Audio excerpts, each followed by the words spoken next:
అందరికీ నమస్కారం. ఈ నెల 29, 30వ తారీఖు అంటే నవంబర్ 29, నవంబర్ 30వ తారీఖున స్కూల్ కాంప్లెక్సెస్ మీటింగ్స్ జరగబోతున్నాయి. కాబట్టి స్కూల్ కాంప్లెక్స్ మీటింగ్లో ఏ టాపిక్స్ని ఎలా డీల్ చేయాలి అనే విషయాల్ని సమగ్రంగా వివరిస్తూ ఆంధ్రప్రదేశ్ సమగ్ర శిక్ష వాళ్ళు 90 పేజీలు పైబడిన ఒక పీడిఎఫ్ని రిలీజ్ చేశారు. ఆ పీడిఎఫ్లో స్కూల్ కాంప్లెక్స్ హెడ్స్ లేదా స్కూల్ కాంప్లెక్స్ హెచ్ఎమ్స్ ఏ విధంగా ఆ టాపిక్స్ని డీల్ చేయవచ్చు, ఏ విధంగా వాటిని విజయవంతంగా నడిపించవచ్చు అనే దానిపైన ఒక గైడెన్స్ లాగా ఇచ్చారు. అవేటో ఒకసారి చూద్దాం. ఫస్ట్ ఏమి ఇచ్చారంటే instructions for school HMs for facilitation of school complexes అని కొన్ని పాయింట్స్ ఇచ్చారు. అవేంటో ఒకసారి చూద్దాము. Preparation as the trainers or teachers అని ఇచ్చారు. Kindly ensure that all school complex heads approach the preparation for the school complex sessions as if they were preparing to be trainers or teachers in the classroom. This approach aims for hands-on and engaging sessions. అంటే school complex heads వీటిని ఆసమాషకి తీసుకోవద్దు, కాస్త బాగానే prepare కండి, ఒక teacher లాగా లేకపోతే ఒక రిసోర్స్ పర్సన్ లాగా ప్రిపేర్ అవ్వాల్సి ఉంటుందని ఇచ్చారు. ఇదే విధంగా గైడ్ లైన్స్, మెజర్స్ అనమాట, ఇవన్నీ కూడా దీంట్లో డీటెయిల్గా ఇచ్చారు. రెండో పాయింట్ ఏంటంటే ఎఫెక్టివ్ ఫెసిలిటేషన్ ప్లానింగ్ ఏ విధంగా ఉండాలి. తర్వాత sharing soft copies of notes, ఇది ఇంపార్టెంట్ అండి. Soft copies of notes for session 2, 3, 4, 6, 9 session, రెండో సెషను 3, 4, 6, 9, 10 సెషన్కి సంబంధించిన సాఫ్ట్ కాపీ ఆఫ్ నోట్స్ మనకి దీంట్లోనే ఇచ్చారు. ఇదే పీడిఎఫ్లో లాస్ట్లో దీనికి సంబంధించిన మెటీరియల్ ఉంటుంది.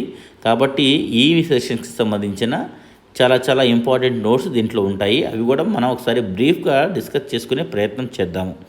తర్వాత HMs can reach out to locally available resource persons, అంటే ఈ సెషన్స్ని కంప్లీట్ చేయడానికి, అంటే ఈ నోట్స్ని ఉపయోగించుకుంటూ, ఏది సాఫ్ట్ కాపీస్ ఆఫ్ నోట్స్ని ఉపయోగించుకుంటూ ఈ సెషన్స్ని విజయవంతంగా నడిపించాలంటే స్కూల్ కాంప్లెక్స్ హెచ్ఎమ్స్ ఏ లోకల్గా అవైలబుల్గా ఉన్న రిసోర్స్ పర్సన్స్ కానివ్వండి, ఎంఆర్పీలు అంటే మండల్ లెవెల్లో రిసోర్స్ పర్సన్గా చేసేవాళ్ళు, డిస్ట్రిక్ట్ లెవెల్లో, స్టేట్ లెవెల్లో చేసిన వాళ్ళు, అనుభవం ఉన్న వాళ్ళు ఎవరైనా ఉంటే వాళ్ళని కూడా ఉపయోగించుకోవచ్చు అని చెప్తున్నారు. ఇలాంటివి ఏమేమి ఉన్నాయంటే సెల్ఫ్ అవేర్నెస్ సెషన్స్ ఒక ఎగ్జాంపుల్గా ఇచ్చారు. సెల్ఫ్ అవేర్నెస్ సెషన్కి సంబంధించిన పూర్తి మెటీరియల్ని మనకి ఇదే పీడిఎఫ్లో మొత్తం కంప్లీట్గా అవైలబుల్గా ఉంటుంది. రిసోర్స్ పర్సన్స్ ఎవరికైతే ఆ టాపిక్స్ని అలాట్ చేస్తారో ఆ రిసోర్స్ పర్సన్స్ కాస్త జాగ్రత్తగా పాయింట్ టు పాయింట్ మనం ఒకసారి చూసుకుంటే ఇవన్నీ కూడా సరిపోతాయి. తర్వాత కాంటెక్స్చువలైజింగ్ రిఫరెన్స్ నోట్స్, ఈ రిఫరెన్స్ నోట్స్ని ఉన్నట్టుగా చెప్పడం లాగా కాకుండా వీటిని కాంటెక్స్ట్తో అటాచ్ చేసి చెప్పాలి. దానికి ఇన్ఫోగ్రాఫిక్స్ లాగా చిన్న ఇమేజెస్ ఈ పీడిఎఫ్లో కూడా ఇచ్చారు. ఒకసారి మనం చూస్తే మనకు అర్థమైపోతుంది. ఇది ఎలా ఉండాలంటే ఏదో ఒక టాపిక్ అలాట్ చేశారు, మనం చెప్పాము అన్నట్టుగా కాకుండా కాంటెక్స్ట్ని బట్టి మనం వీటిని ఎక్స్ప్లెయిన్ చేయాల్సి ఉంటుందన్నమాట. తర్వాత డేటా డ్రివెన్ అప్రోచ్, అంటే మనం చెప్పే మాటల ద్వారా కాకుండా మనం చెప్పాల్సిన టాపిక్ మనం ప్రొవైడ్ చేసే డేటా మనకి చెప్పాలన్నమాట. దాన్ని ఏమంటామంటే డేటా డ్రివెన్ అప్రోచ్. అంటే ఫర్ ఎగ్జాంపుల్ ఏంటంటే టీపీటీ సెషన్స్ సంబంధించింది. తర్వాత discuss the number of enrol teachers ఎంతమంది, ఏంటి, దానికి సంబంధించిన ఇన్ఫర్మేషన్, డేటా, ఫీడ్బ్యాక్ తీసుకోవడం, ఐడెంటిఫై ఏరియాస్ ఫర్ ఇంప్రూవ్మెంట్, ఏ ఏరియాస్లో మనకి ఇంప్రూవ్మెంట్ కావాలి, ఇలాంటివన్నీ కూడా మనకంటే ఎక్కువగా మనం ప్రజెంట్ చేసే డేటా మనకి ఎక్కువగా మాట్లాడాలి. కొలాబరేటివ్ యాక్షన్ ప్లానింగ్ సెషన్ 7 అనమాట. యాక్షన్ ప్లానింగ్ సెషన్ 7లో ఇచ్చారు క్లియర్గా, వాటిని గురించి మనం చెప్పాలి. తర్వాత very important discussion led sessions, session 1, 7, 8 అనేవి డిస్కషన్స్ అనమాట. ఇవన్నీ కూడా ఈ డిస్కషన్స్ సెషన్స్ని ఎవరు డీల్ చేస్తారు? స్కూల్ కాంప్లెక్స్ హెచ్ఎం డీల్ చేస్తారు. అంటే స్కూల్ కాంప్లెక్స్ హెచ్ఎం తను స్వయంగా సెషన్ 1, 7, 8 స్కూల్ కాంప్లెక్స్ హెడ్స్ అంటే హెచ్ఎమ్స్ ఈ సెషన్స్ని డీల్ చేస్తారు. తర్వాత ఈ సెషన్స్లో ఏంటంటే it is essential for HMs to identify resources, plan the sessions effectively and create a space for teachers to delve into NEP guidelines on school complex, discussing the strategies for summative assessment. మనకి మెయిన్గా discussions అంటే ఏముంటాయండి, summative అసెస్మెంట్కి సంబంధించిన discussions, తర్వాత ఎన్ఈపికి సంబంధించిన discussions ఇలాంటివి మాత్రమే ఉంటాయి. కాబట్టి వాటిని స్కూల్ కాంప్లెక్స్ హెడ్స్ డీల్ చేస్తే వాటిని సక్సెస్ఫుల్గా కంప్లీట్ చేయవచ్చు అని చెప్తున్నారు. బియాండ్ ఓరియంటేషన్ని దాటి కూడా కొన్ని టాపిక్స్ ఉంటాయి, వాటికి సంబంధించిన గైడ్లైన్స్ ఇక్కడ క్లియర్గా ఇచ్చారు, ఒక సజెషన్స్ లాంటివి క్లియర్గా ఇచ్చారు. తర్వాత చూస్తే మనకి ఒక ఎజెండా పాయింట్స్ ఏంటి, మన టైం టేబుల్ ఏంటో ఒకసారి చూద్దాము. మొత్తం సెషన్స్ ఎన్ని ఉన్నాయి, సెషన్ 10 వరకు ఉంది. దీంట్లో ఇదే టైం టేబుల్లో ఏం చేశారంటే సబ్జెక్ట్ స్పెసిఫిక్ కాంప్లెక్సెస్ గురించి ప్లస్ ప్రైమరీ కాంప్లెక్సెస్ గురించి రెండింటి గురించి ఒకటే ఇచ్చేశారు. తర్వాత వీటిలో కామన్ సెషన్స్ కొన్ని ఉంటాయి, ఆ కామన్ సెషన్స్ ఏంటి, తర్వాత సబ్జెక్ట్ స్పెసిఫిక్ ప్రైమరీ క్లాసెస్ స్పెసిఫిక్గా కొన్ని సెషన్స్ ఉంటాయి, అవేంటో ఒకసారి బ్రీఫ్గా చూద్దాము. ఫర్ ఎగ్జాంపుల్ ప్రేయర్ అనేది కామన్, సెషన్ 1 అనేది కామన్, సెషన్ 2 చూడండి, ఇక్కడ సబ్జెక్ట్ స్పెసిఫిక్ కాంప్లెక్సెస్కి ఏం చేయాలో ఇక్కడ సెల్ఫ్ అవేర్నెస్ అనేది ఇచ్చారు. ప్రైమరీకి play based pedagogy and coordination with anganwadis, దీనికి సంబంధించిన నోట్స్ ఇచ్చారు. ఈ నోట్స్ పీపీటీ కూడా దీంట్లోనే ఒక లింక్ ఇచ్చారనమాట. అది లింక్ క్లిక్ చేయగానే మనకి ఆటోమేటిక్గా మనం ఆ పీపీటీలోకి రీడైరెక్ట్ అవుతాము. కాబట్టి ప్రైమరీ కాంప్లెక్సెస్లో డీల్ చేసే రిసోర్స్ పర్సన్ కూడా పెద్దగా వీటి గురించి వరి అవ్వాల్సిన అవసరం ఏం లేదు. ఈ పీపీటీని మనం ప్లే చేస్తే సరిపోతుంది. తర్వాత సెషన్ 3 ఏంటంటే ఇది common, session on SDG indicators, session 1 common, session 3 common. తర్వాత ఇందాక మనం చెప్పుకున్నాము discussion on teacher resource book అనమాట, ఇది టీచర్స్ రిసోర్స్ బుక్ పైన డిస్కషన్. తర్వాత సెషన్ 5 ఏం చెప్తుందంటే using formative assessment in effective way, guest speaker session, ఇదేంటంటే గెస్ట్ స్పీకర్కి ఒక సెషన్ అనమాట. సెషన్ 6 ఏంటంటే సబ్జెక్ట్ స్పెసిఫిక్ కాంప్లెక్సెస్కి ఒకటి, తర్వాత ప్రైమరీకి ఇంకొకటి చెప్తున్నారు. సబ్జెక్ట్ స్పెసిఫిక్ కాంప్లెక్సెస్లో టీపీడీల గురించి దీని ఎక్కువగా ఫోకస్ ఉంది. తర్వాత ప్రైమరీలో ఏంటంటే తరల గురించి ఉంది. ఇవి రెండు సెషన్ 6 అనమాట. తర్వాత సెషన్ 7 ఏంటంటే అందరికీ కామన్, ఇది ప్రిపరేషన్ ఫర్ సమ్మేటివ్ 1, ఇది డిస్కషన్ అనమాట. ఇందాక మనం చెప్పుకున్నాము సెషన్ 1, 7, 8 అని మనం చెప్పుకున్నాం, ఇక్కడ చెప్పుకున్నాం చూడండి 1, 7, 8. ఈ 3 sessions school complex HMs deal చేసుకుంటారు. ఇది ఈ సెషన్ 1, సెషన్ 7, సెషన్ 8, ఇవన్నీ ఈ 3 డిస్కషన్స్ కాబట్టి ఇది డిస్కషనే, తర్వాత ఇది డిస్కషనే, తర్వాత ఇది కూడా డిస్కషన్. కాబట్టి ఈ 3 sessions school complex HM deal చేస్తారు. 1, 7, 8 ఈ 3 sessions school complex HM deal చేస్తారు.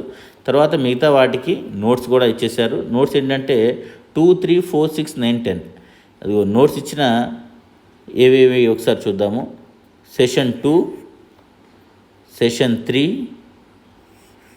సెషన్ 4, సెషన్ 6, సెషన్ 9, సెషన్ 10 ఈ సెషన్స్కి నోట్స్ ఇచ్చారు. ఆ నోట్స్ కూడా మనకి ఇక్కడే అవైలబుల్గా ఉంటుంది.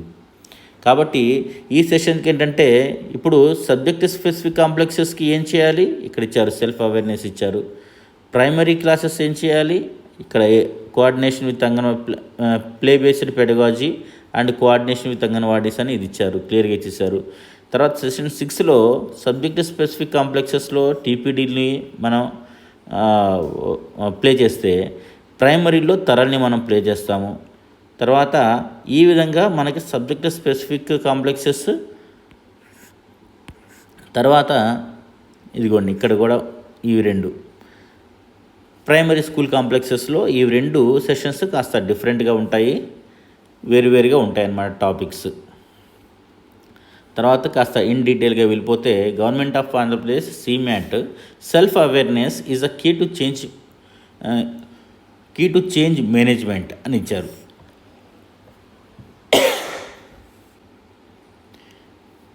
తర్వాత సెల్ఫ్ అవేర్నెస్ అనే ఒక సెషన్ ఉందండి. ఈ సెషన్ ఏంటంటే సెషన్ 2 ఇది.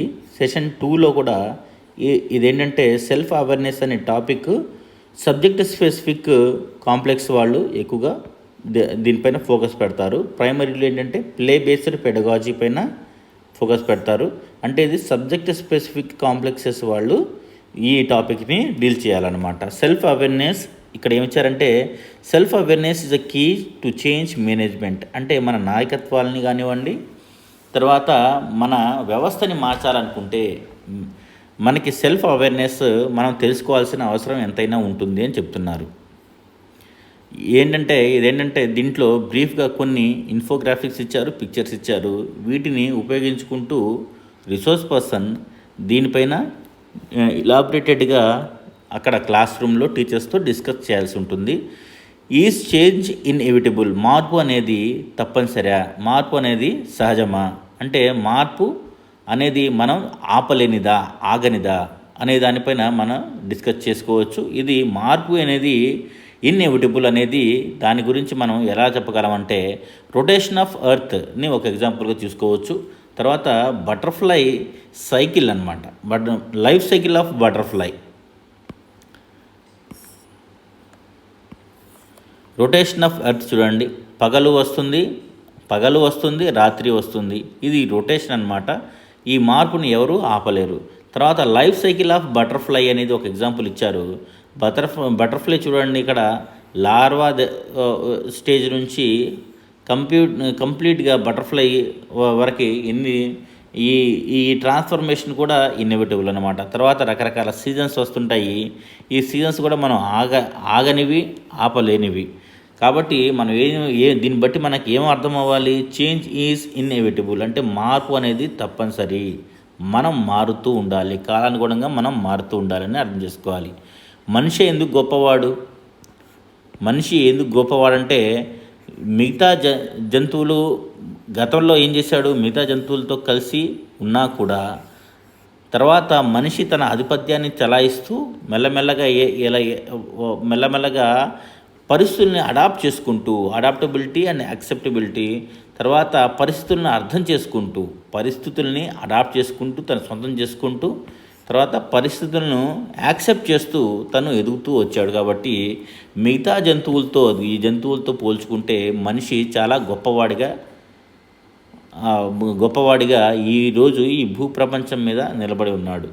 No change in their lifestyle. ఈ జంతువులను చూడండి, అడవుల్లో ఉండే జంతువులు కానివ్వండి, మన ఇళ్లలో ఉండే మేకలు గొర్రెలు లాంటి జంతువులు కానివ్వండి, చిన్న చిన్న కోళ్ళు కుక్కలు లాంటివి చూసినా కూడా వాటి జీవన విధానంలో ఎలాంటి మార్పు రాలేదు. కానీ మనిషి మాత్రం సామాజిక జీవి నుంచి సంఘజీవి వరకు ఇలా రకరకాల ట్రాన్స్ఫర్మేషన్స్ మనిషి చూస్తున్నాడు, ఇంకా జరుగుతూనే ఉన్నాయి.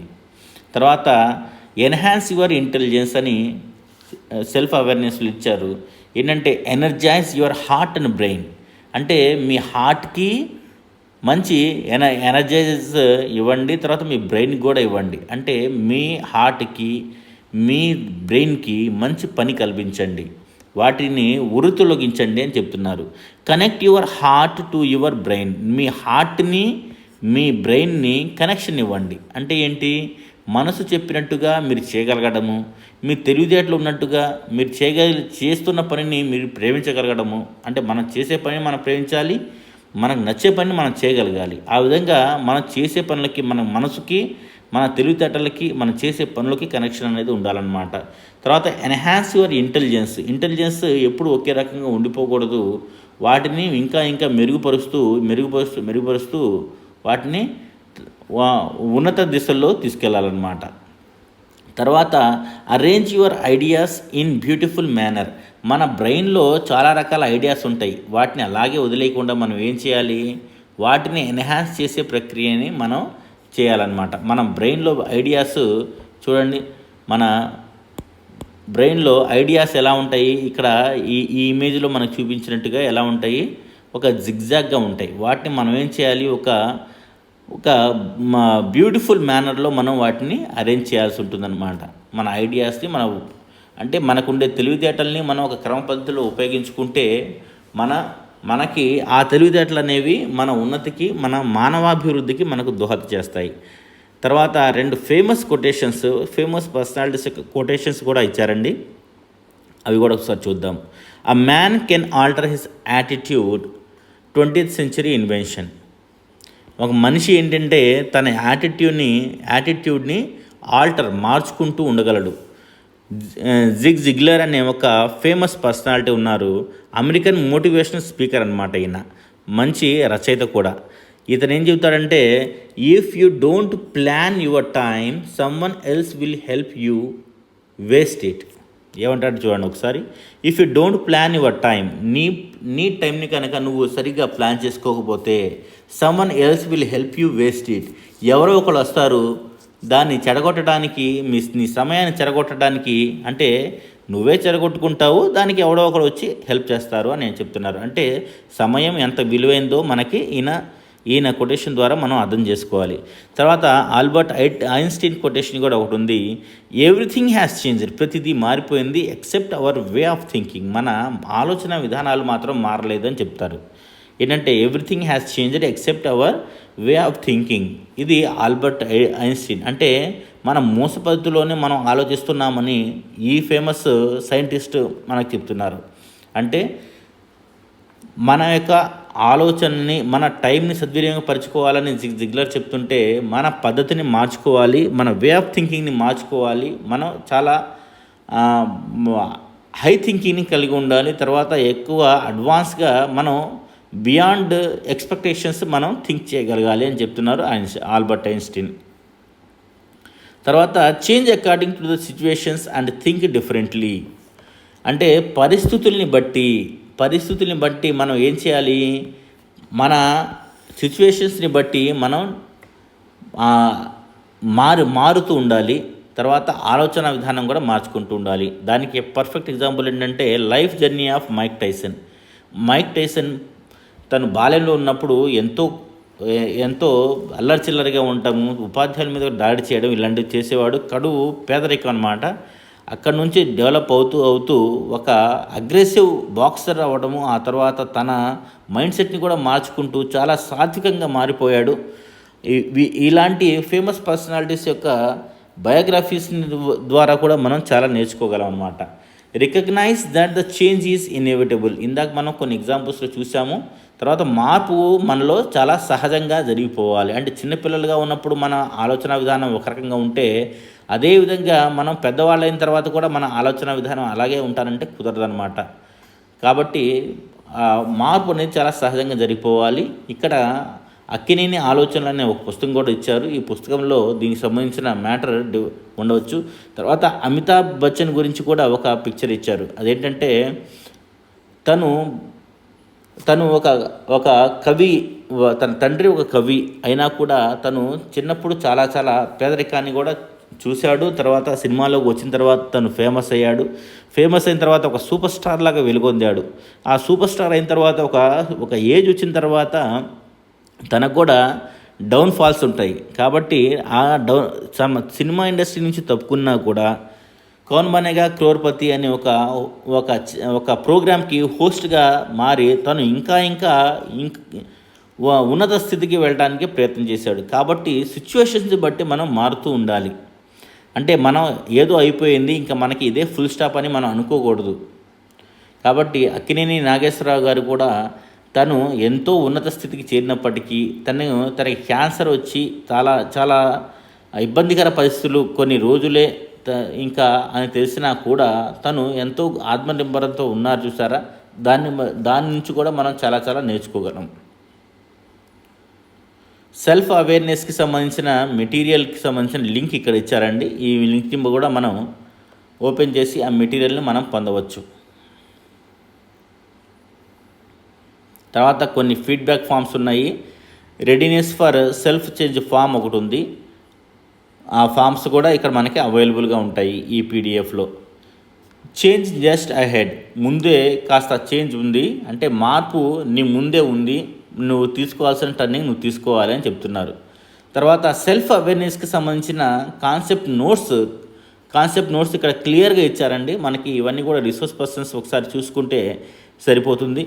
తర్వాత ఫస్ట్ ఏమి ఇచ్చారంటే ఇంట్రడక్షన్ ఇచ్చారు. దానికి సంబంధించిన ఇంపార్టెన్స్ ఆఫ్ సెల్ఫ్ అవేర్నెస్ ఎందుకు, ఏమిటి, ఎలా, దానివల్ల మనకి వచ్చే బెనిఫిట్స్ ఏంటి, తర్వాత దాన్ని మనం ఏ విధంగా పర్సనల్ డెవలప్మెంట్ కోసం, పర్సనల్ గ్రోత్ అండ్ డెవలప్మెంట్ కోసం దాన్ని ఎలా ఉపయోగించుకోవచ్చు. ఎమోషనల్ ఇంటెలిజెన్స్ అంటే భావోద్వేగాలను ఏ విధంగా మనం అదుపు చేసుకోవాలి ఏంటి అనేది దీనికి క్లియర్గా ఇచ్చారు. Leadership and management.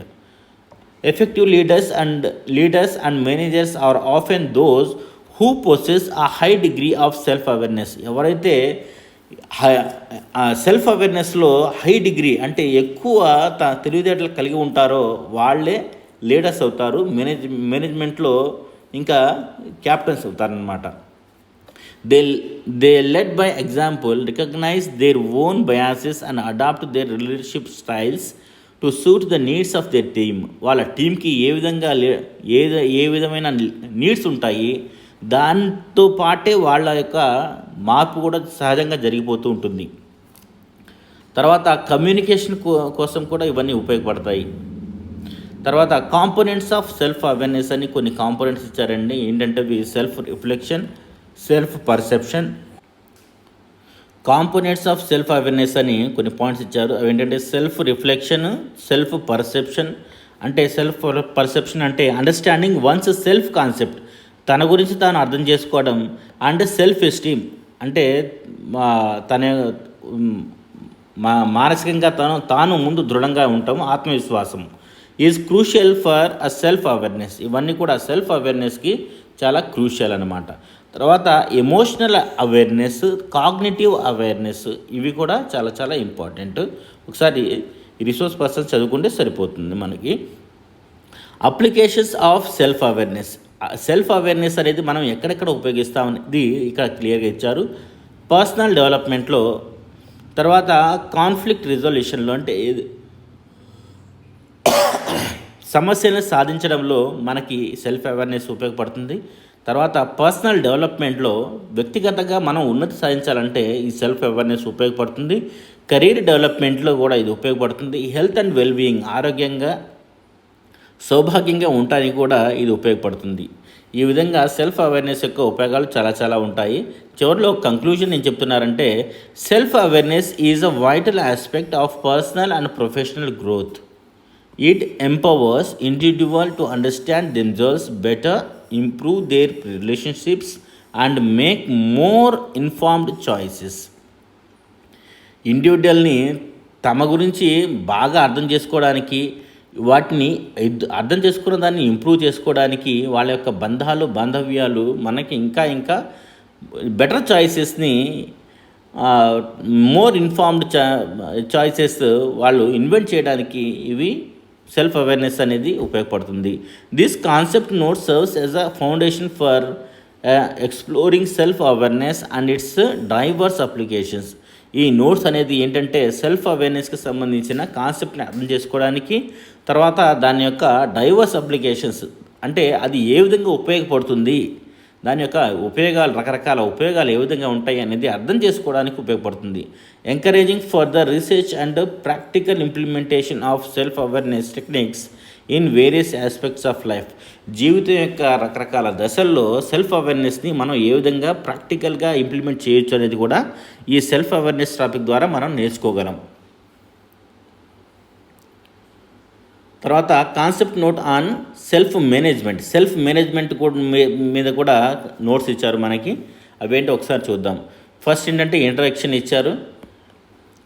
తర్వాత కాంపోనెంట్స్ ఆఫ్ సెల్ఫ్ మేనేజ్మెంట్ యొక్క కాంపోనెంట్స్ ఇచ్చారు. టైం మేనేజ్మెంట్, తర్వాత ఎమోషనల్ రెగ్యులేషన్, తర్వాత సెల్ఫ్ డిసిప్లిన్లో ఏమేమి ఉంటాయంటే setting and sticking to personal boundaries. మనం నిర్ణయించుకున్న బౌండరీస్కి మనం స్టిక్ అవ్వాలి. తర్వాత మనం వాటిని సెట్ చేసుకోవాలి, వాటికి స్టిక్ అవ్వాలన్నమాట. డెవలపింగ్ సెల్ఫ్ కంట్రోల్, మనపైన మనకి కంట్రోల్ ఉండాలి, మన విల్ పవర్ని మనం డెవలప్ చేసుకోగలగాలి. కల్టివేటింగ్ హ్యాబిట్స్, రకరకాల హ్యాబిట్స్ని మంచి హ్యాబిట్స్ని దట్ ప్రమోట్ పర్సనల్ గ్రోత్, మన గ్రోత్కి ఉపయోగపడే మంచి హ్యాబిట్స్ని మనం ఇంప్రూవ్ చేసుకోవాలి. ఓవర్కమింగ్ డిస్ట్రాక్షన్స్ అండ్ టెంప్టేషన్స్, టెంప్టేషన్స్కి గురి కాకుండా, డిస్ట్రాక్షన్స్కి లోను కాకుండా మనం ఏం చేయాలంటే సెల్ఫ్ డిసిప్లిన్ని పాటించుకోగలం. అలాగే ఎమోషనల్ రెగ్యులేషన్స్ గురించి కూడా కొన్ని 4 పాయింట్స్ ఇచ్చారు, అవి ఒకసారి చూద్దాము. ఐడెంటిఫైయింగ్ అండ్ మేనేజింగ్ ఎమోషన్స్, మన ఎమోషన్స్ ఏంటో వాటిని గుర్తించాలి, వాటిని మన కంట్రోల్లో పెట్టుకోవాలి. మేనేజింగ్ అంటే ఏంటంటే మన భావోద్వేగాల్ని మన కంట్రోల్లో పెట్టుకోవాలి. Developing resilience in the face of అడ్వర్సిటీకి సంబంధించి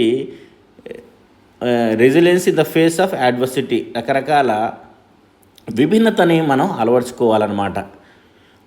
practising self compassion and self awareness, మన సెల్ఫ్ కంపాషన్ని, మన సెల్ఫ్ అవేర్నెస్ని మనం ప్రాక్టీస్లోకి తీసుకెళ్ళాలి.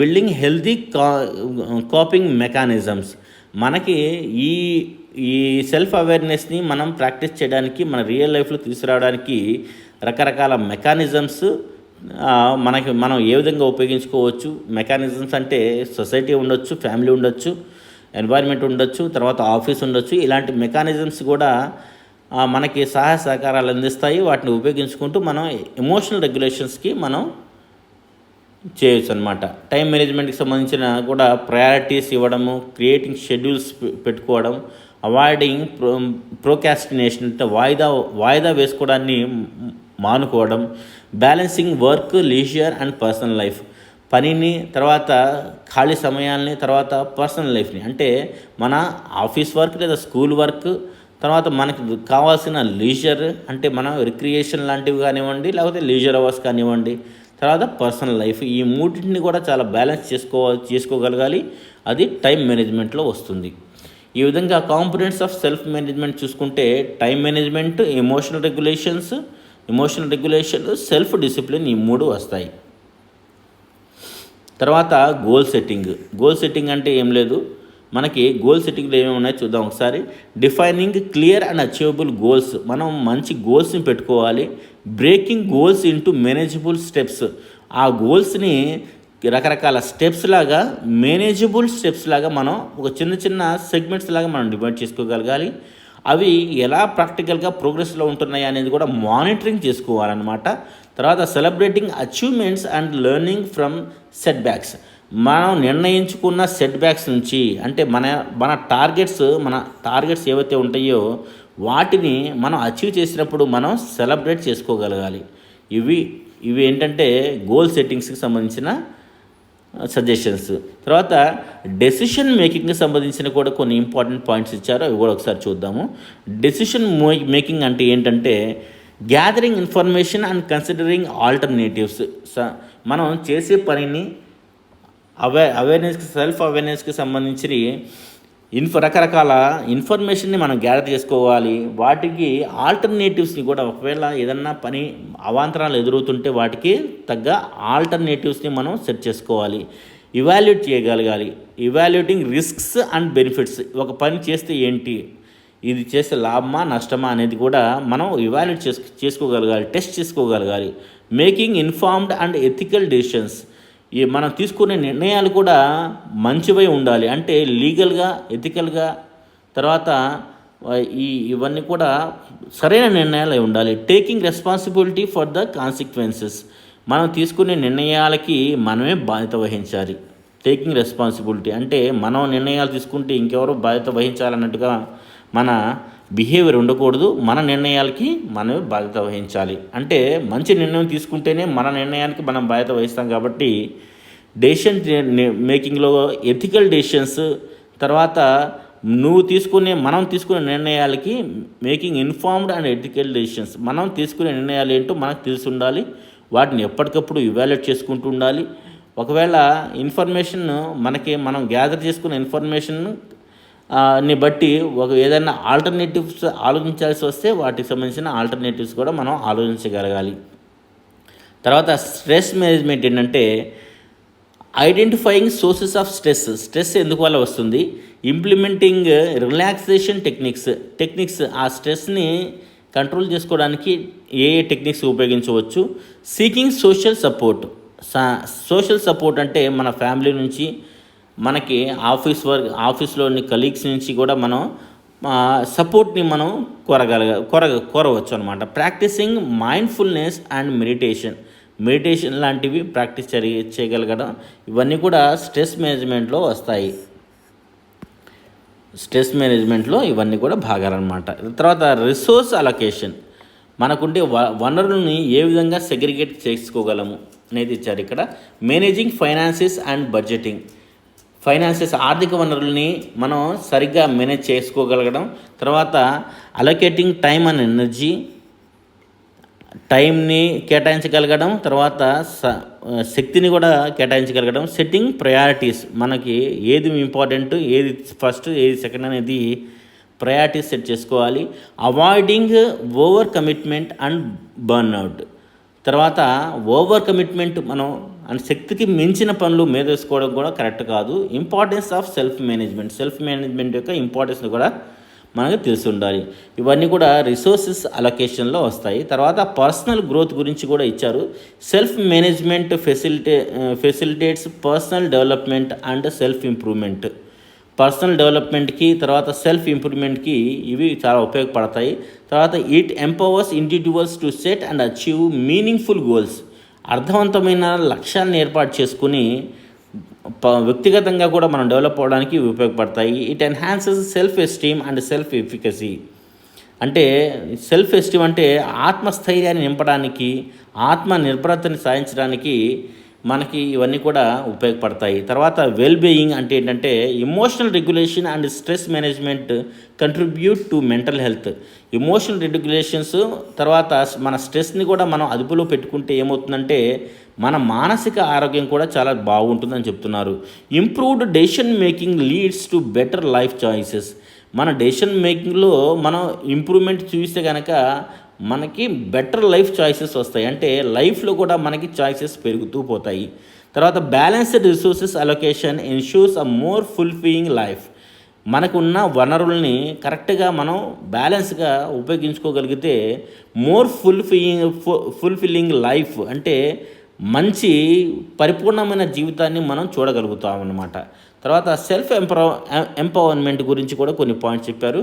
Self management empowers individuals to take control of their lifes, తమ జీవితం తమ చేతుల్లోనే పెట్టుకోవాలంటే అంటే సెల్ఫ్ మేనేజ్మెంట్ అనేది చాలా చాలా ఉపయోగపడుతుంది. It reduces dependency on external factors, బాహ్యంగా జరిగే ఏ ఫ్యాక్టర్ అయినా కూడా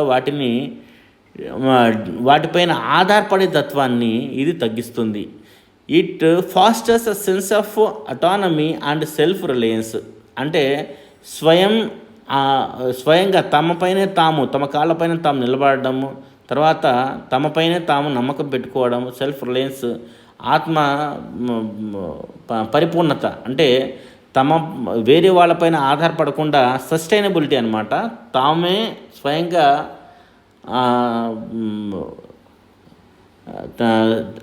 దానికి సంబంధించిన అన్ని వనరుల్ని సేకరించుకోగలగడము, తమపైనే తాము నిలబడ్డం అనమాట, తమ కాళ్ళపైన తాము నిలబడ్డం. బెనిఫిట్స్ ఫర్ సొసైటీకి సంబంధించిన బెనిఫిట్స్ ఇవన్నీ కూడా సెల్ఫ్ ఎంపవర్మెంట్లో ఉంటాయి. రెస్పాన్సిబుల్ డెసిషన్ మేకింగ్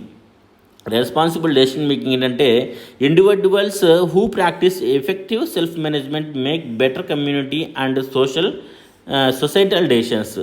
ఎవరైతే individuals practise effective self management, మంచి సెల్ఫ్ మేనేజ్మెంట్ ప్రాక్టీస్ చేస్తారో వాళ్ళకి ఏంటంటే బెటర్ కమ్యూనిటీ అండ్ సొసైటల్ డెసిషన్స్లో సామాజికంగా కూడా మంచి నిర్ణయాలు తీసుకోవడంలో వాళ్ళు ముందుంటారు. ఈ విధంగా కంక్లూజన్ కూడా ఇదే విధంగా ఇచ్చారండి. అంటే ఈ గోల్స్ సెట్టింగ్ చేయడంలో కానివ్వండి, సెల్ఫ్ డిసిప్లిన్లో టైం మేనేజ్మెంట్, తర్వాత emotional regulation, self discipline, goal setting, decision making, stress management and source allocation, individuals can enhance there personal growth, productivity, overall well being, leading to a more empowered and resilient society. ఇవన్నీ కూడా more ఎంపవర్మెంట్కి, resilient సొసైటీకి మనం సాధించడానికి మనకి ఇవన్నీ కూడా దోహదపడతాయి అని చెప్తున్నారు. Encouraging the development of self management skills should be a priority. దీనికి మనం టాప్ ప్రయారిటీ ఇచ్చి మనం దీన్ని ముందు తీసుకెళ్ళవచ్చు. For individuals, education institutions and policy makers alike, అంటే ఇది ఎవరెవరికి సెల్ఫ్ మేనేజ్మెంట్ స్కిల్స్ డెవలప్ అవ్వాలి అంటే ఇండివిజువల్స్ చూసుకోవాలి, ఎడ్యుకేషనల్ ఇన్స్టిట్యూషన్స్ చూసుకోవాలి, తర్వాత పాలసీ మేకర్స్ కూడా వీటిని మైండ్లో పెట్టుకోవాలి అని చెప్తున్నారు.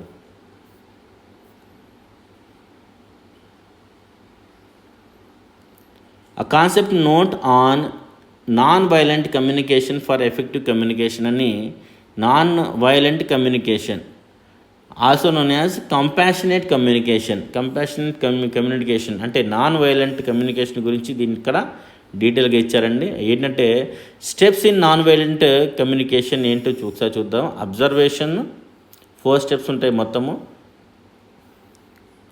ఫీలింగ్, తర్వాత నీడ్స్ అవసరాలను గుర్తించడం, తర్వాత రిక్వెస్ట్లు ఇవన్నీ కూడా వీటిలో స్టెప్స్ ఉంటాయన్నమాట. తర్వాత benefits of non violent communication. ఈ నాన్ వైలెంట్ కమ్యూనికేషన్ వల్ల మనకు వచ్చే బెనిఫిట్ ఏంటంటే కాన్ఫ్లిక్ట్ రిజల్యూషన్. అంటే non violent communication provides a structured approach to resolving conflicts peacefully by promoting understanding and collaboration rather than escalations.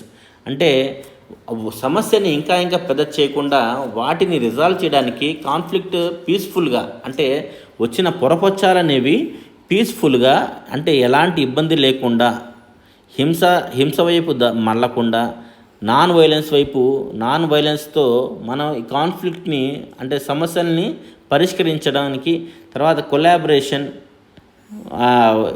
అందరితో కలిసి పనిచేయడానికి, ఇవన్నీ కూడా కాన్ఫ్లిక్ట్ రెజల్యూషన్కి నాన్ వైలెంట్ కమ్యూనికేషన్ చాలా ఉపయోగపడుతుందని చెప్తున్నారు. లేకపోతే ఈ నాన్ వైలెంట్ కమ్యూనికేషన్ లేకపోతే ఏమవుతుందంటే ఒక కాన్ఫ్లిక్ట్ వస్తే అది ఇంకా ఎస్కలేట్ అవుతుందని చెబుతున్నారు. ఎస్కలేషన్ అనేది జరగకుండా కాన్ఫ్లిక్ట్ని రిజల్యూషన్ చేయాలంటే మనం ఏం చేయాలంటే నాన్ వైలెంట్ కమ్యూనికేషన్ని అప్రోచ్ తీసుకోవాలి.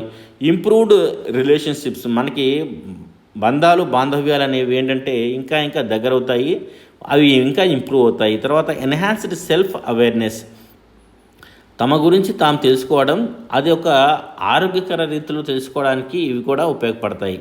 తర్వాత ఎఫెక్టివ్ కమ్యూనికేషన్స్ అంటే ఇతరులతో మాట్లాడేటప్పుడు దాన్ని మనం చెప్పాలనుకున్న విషయము, తర్వాత మనం వాళ్ళ దగ్గర నుంచి ఆశించేవి కానివ్వండి, తర్వాత లేకపోతే మన సొసైటీకి మనం ఇవ్వాల్సినవి కానివ్వండి, ఒక ఎఫెక్టివ్ వేలో జరగాలంటే, ఎఫెక్టివ్ కమ్యూనికేషన్ జరగాలంటే నాన్ వైలెన్స్ కమ్యూనికేషన్ అనేది చాలా ఇంపార్టెంట్. తర్వాత పర్సనల్ రిలేషన్షిప్లు కూడా ఇవి చాలా ఉపయోగపడతాయి. వర్క్ ప్లేస్లో ఉపయోగపడతాయి, ఎడ్యుకేషన్ విద్యా వ్యవస్థలో ఉపయోగపడతాయి. కమ్యూనిటీ అండ్ సోషల్ యాక్టివిజం, కమ్యూనిటీలో తర్వాత సామాజికంగా మన సోషల్గా మనం ఏదన్నా యాక్టివిజం తీసుకురావాలనుకున్నా కూడా మనకి నాన్ వైలెన్స్ కమ్యూనికేషన్ అనేది చాలా కీ రోల్ ప్లే చేస్తుంది. తర్వాత challenges and considerations in NVC ఏంటంటే కల్చరల్ సెన్సిటివిటీ, అంటే కల్చర్ పరంగా కొన్ని సెన్సిటివిటీస్ ఉంటాయి.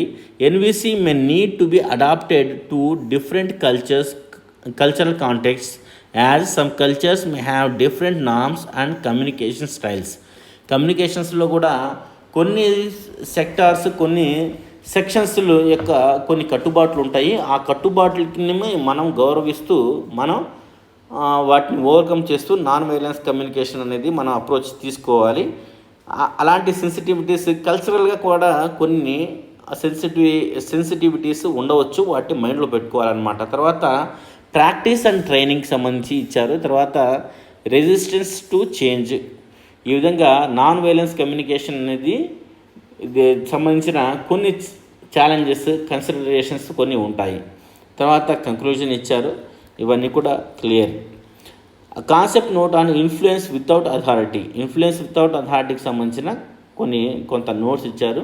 Introduction, understanding influence without authority, తర్వాత the relevance of influence without authority, key strategies for influence without authority, అంటే పెత్తనం చేయకుండా అండర్స్టాండ్ స్టేక్ హోల్డర్స్, మన బిల్డ్ ట్రస్ట్, వాళ్ళపైన నమ్మకాన్ని పెంచుకోవడం, అండర్స్టాండింగ్ స్టేక్ హోల్డర్స్ని మనం అర్థం చేసుకోవడం, ఎఫెక్టివ్ కమ్యూనికేషన్ ఏ విధంగా చేయాలి, తర్వాత నెట్వర్కింగ్ గురించి, కొలాబరేషన్ గురించి, అందరితో కలిసిమెలిసి పనిచేయడం గురించి, ఎమోషనల్ ఇంటెలిజెన్స్ గురించి, పర్సుయేషన్ టెక్నిక్స్, తర్వాత అడాప్టబిలిటీ, కాన్ఫ్లిక్ట్ రెజల్యూషన్, ఇవన్నీ కూడా దీంట్లో భాగాలన్నమాట.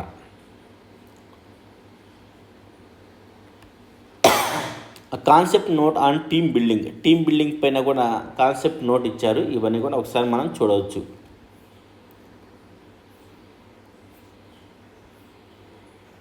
Concept note on observation and feedback. అబ్జర్వేషన్కి అంటే అబ్జర్వేషన్ చేయడం, తర్వాత ఫీడ్బ్యాక్ తీసుకోవడం పైన కాన్సెప్ట్ నోట్ ఇచ్చారు. ఈ కాన్సెప్ట్ నోట్ని కూడా మనం ఒకసారి బ్రీఫ్గా రిసోర్స్ పర్సన్స్ చూస్తే బాగుంటుంది.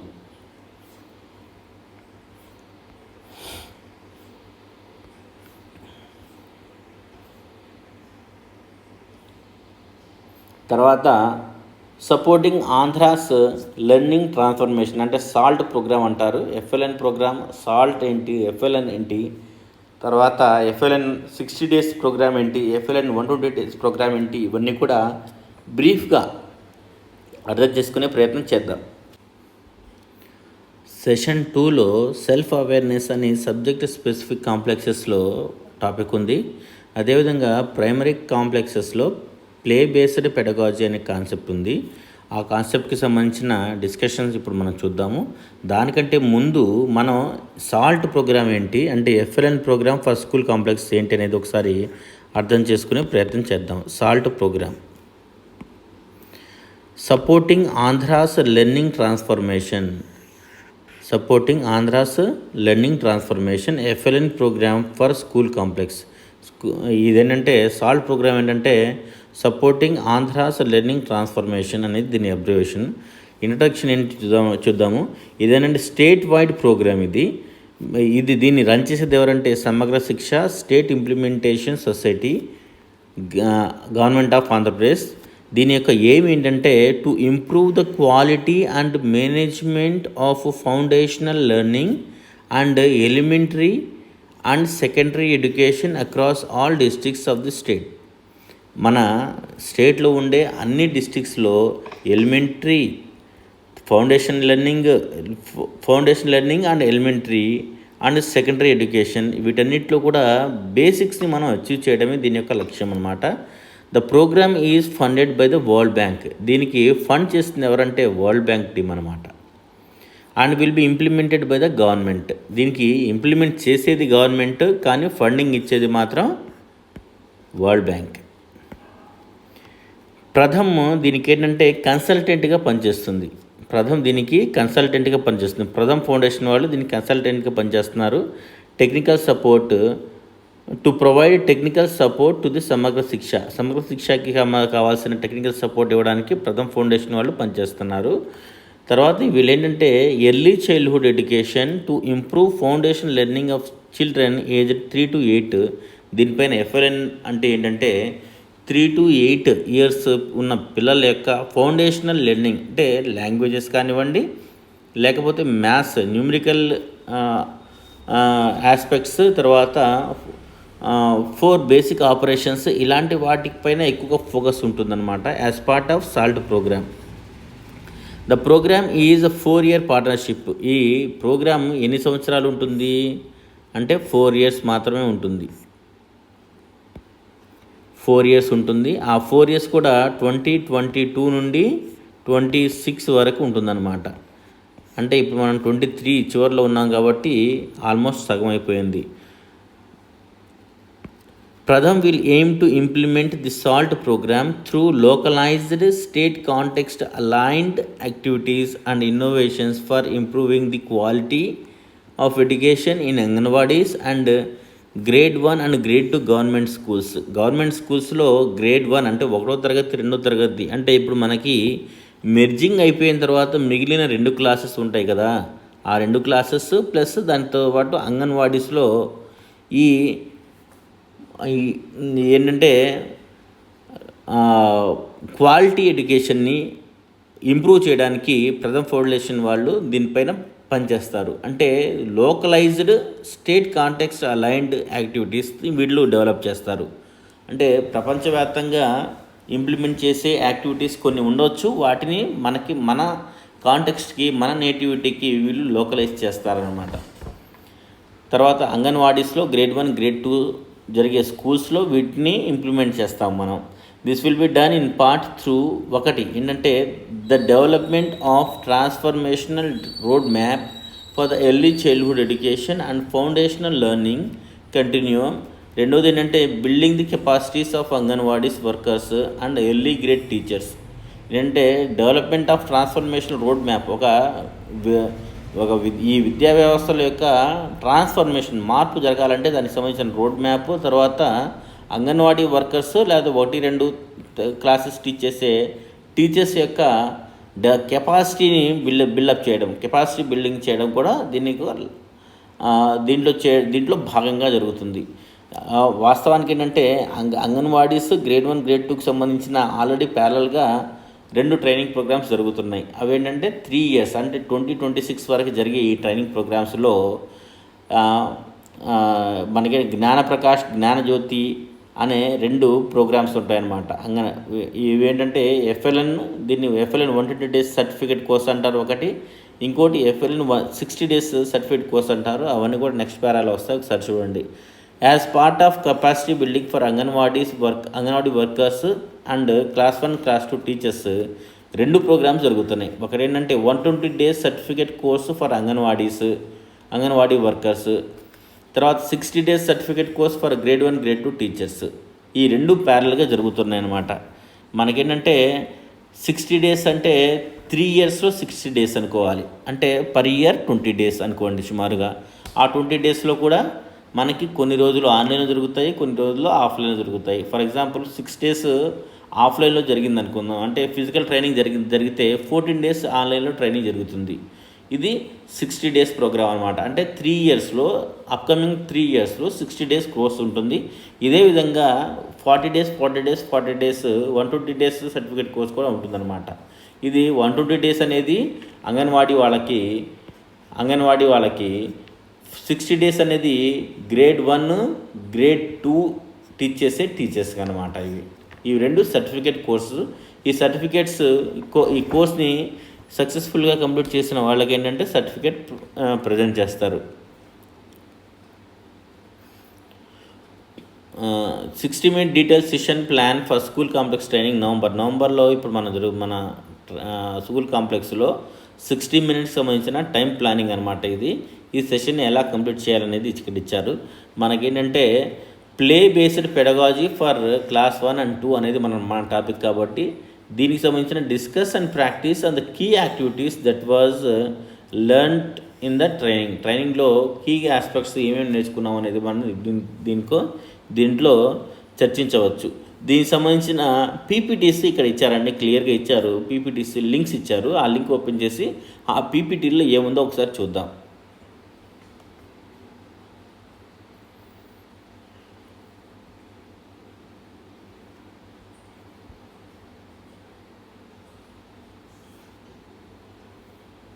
ఇది పీపీటీ అండి. 6 day training for teaching grade 1 and 2. ఈ మధ్యనే గ్రేడ్ 1 and 2 టీచ్ చేసే టీచర్స్ కోసమని 60 days ట్రైనింగ్ ప్రోగ్రామ్, ఫిజికల్గా ఒక 6 days ట్రైనింగ్ ప్రోగ్రామ్ జరిగింది. ప్రతి మండలం నుంచి ఒక 3 రిసోర్స్ పర్సన్స్ అక్కడ అటెండ్ అయ్యారు. ఆ ట్రైనింగ్లో జరిగిన పాయింట్స్ని మనకు సినాప్సిస్గా ఒక ప్రజెంటేషన్ లాగా మనకి ఇక్కడ ఇచ్చారు. Mission foundational learning and numeracy FLN mission అనమాట for grade 1 and 2. Key components అక్కడ డిస్కస్ చేసుకునేవి ఏంటంటే దీంట్లో FLN 60 days ప్రోగ్రాంలో అంటే క్లాస్ 1 క్లాస్ 2 టీచర్స్కి ఉండే కీ కాంపోనెంట్స్ ఏంటి అనేది ఒకసారి చూద్దాము. ఎర్లీ ఇయర్స్ మ్యాథమెటిక్స్ సంబంధించిన కీ కాంపోనెంట్స్ ఏమేమి ఉంటాయి? ఫర్ ఎగ్జాంపుల్ ప్రీ మ్యాథ్స్లో ఏమేమి ఉంటాయి? షేప్స్ ఉంటాయి, ప్యాటర్న్స్ ఉంటాయి, తర్వాత క్లాసిఫికేషన్ ఉంటుంది, సీక్వెన్స్ ఉంటుంది, డైరెక్షన్ ఉంటుంది. అంటే ప్రీ మ్యాథ్స్ అంటే మ్యాథ్స్కి పూర్వగణిత భావంలో మనం అంటాం అనమాట. దానికి సంబంధించిన రకరకాల ఆకారాలు, ప్యాటర్న్స్ అంటే 1 2 1 2 1 2 అని చెప్పిన తర్వాత మళ్ళీ 1 తర్వాత ఏం చెప్తారా అంటే పిల్లలు 2 అని చెప్తారు.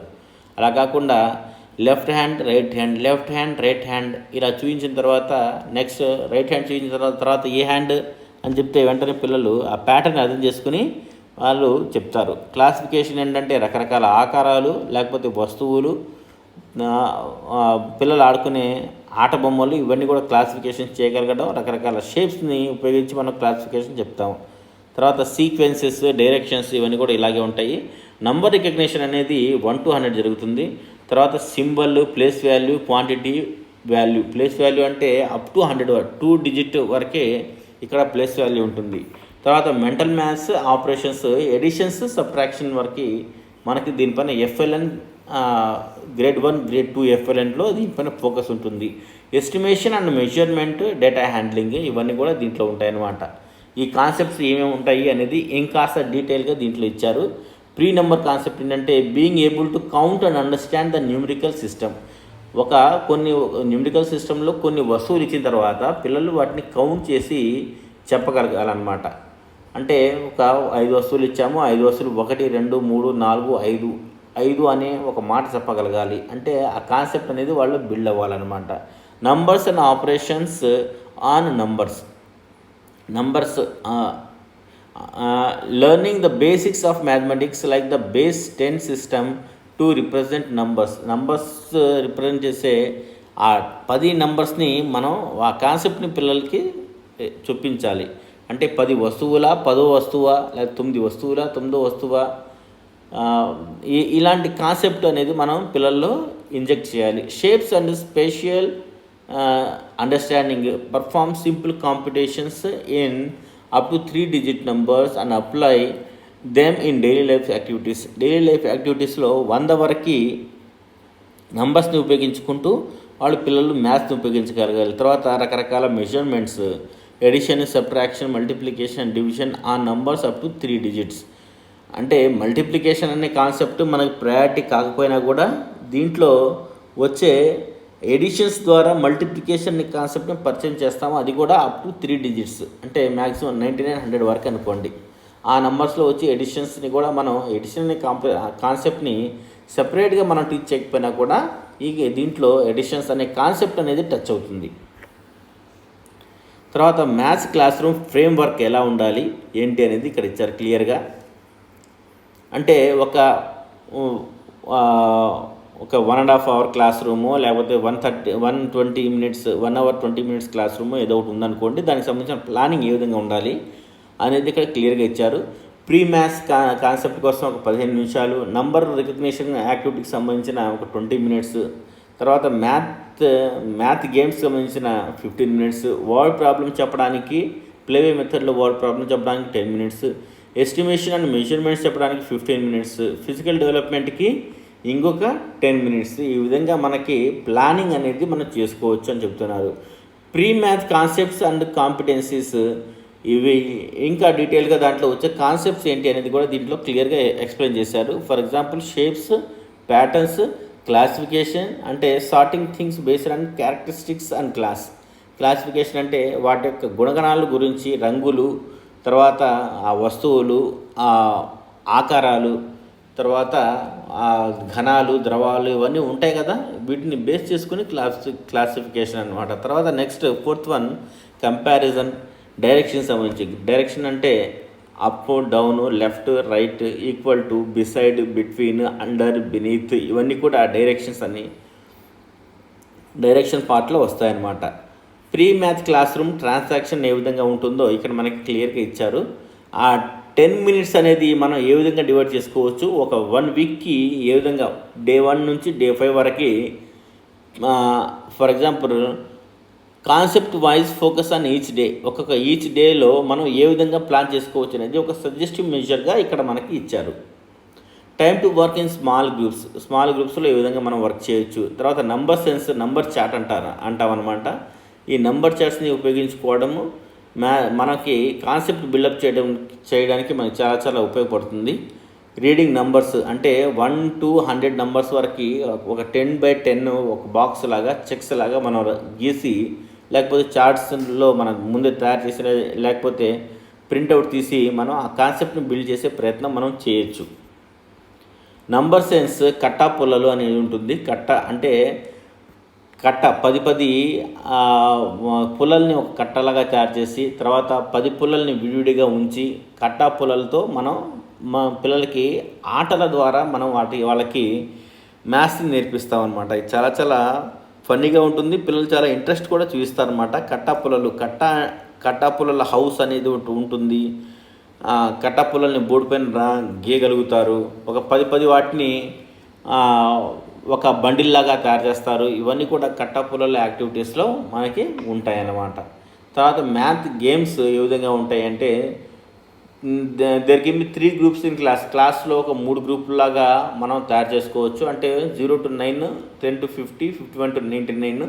ఇవన్నీ కూడా నంబర్ని గుర్తుపట్టడము అనే టాస్క్ని మనం పిల్లలకి ఈ విధంగా మనం చేయించవచ్చు. అంటే వాళ్ళ యొక్క సైకలాజికల్ లెవెల్ లేకపోతే లెర్నింగ్ లెవెల్స్ని బట్టి మనం ఈ గ్రూప్స్ని మనం డివైడ్ చేసుకుంటే ఏంటంటే, నంబర్స్ని గుర్తుపట్టడం అనే యాక్టివిటీస్ చేయించినప్పుడు ఈ రకరకాల గ్రూప్స్ ఒక 2-3 గ్రూప్స్ కానివ్వండి, 3 గ్రూప్స్ అనుకుందాం. 3 గ్రూప్స్లో మనం పిల్లల్ని డివైడ్ చేస్తే ఏమవుతుందంటే, వాళ్ళు సేమ్ లెర్నింగ్ లెవెల్స్ ఉన్న పిల్లలతో పాటు వాళ్ళు పియర్ లెర్నింగ్ అంటే తోటి పిల్లల దగ్గర నుంచి వాళ్ళు చాలా నేర్చుకుంటారు. అలా కాకుండా అందరూ కలిసి ఒకే విధంగా ఉన్నప్పుడు కొంత పిల్లలు బాగా మెరుగ్గా ఉన్న పిల్లలు ముందుండటం, వెనకబడిన పిల్లలు ఇంకా వెనకబడిపోవడం లాంటివి జరుగుతాయి. కాబట్టి అలాంటి వాటిని అవాయిడ్ చేయడానికి మనం ఏం చేయాలంటే, గ్రూప్స్గా డివైడ్ చేసుకుని ఇలాంటి maths games, number recognition activities మనం చేయించుకోవచ్చు.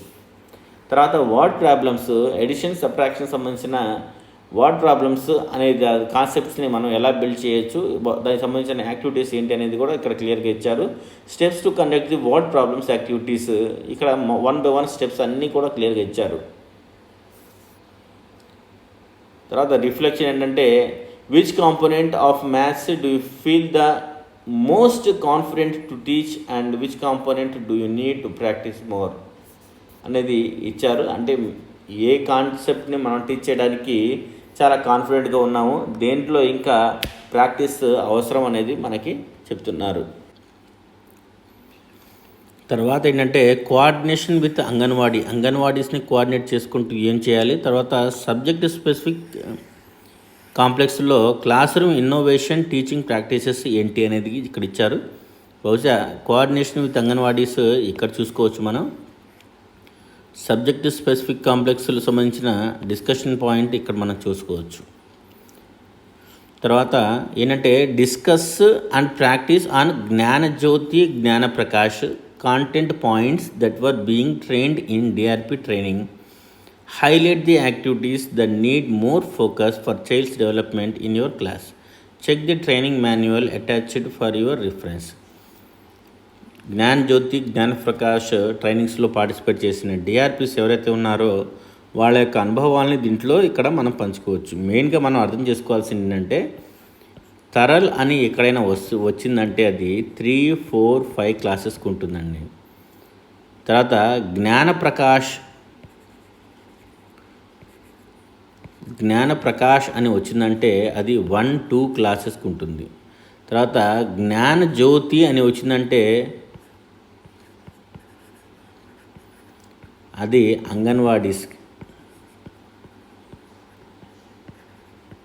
అంగన్వాడీకే ఉంటుంది. అంటే తరల్ అనేది 3, 4, 5 క్లాసెస్కి, జ్ఞానప్రకాష్ అనేది 1, 2 క్లాసెస్కి, జ్ఞానజ్యోతి అనేది అంగన్వాడీస్కి.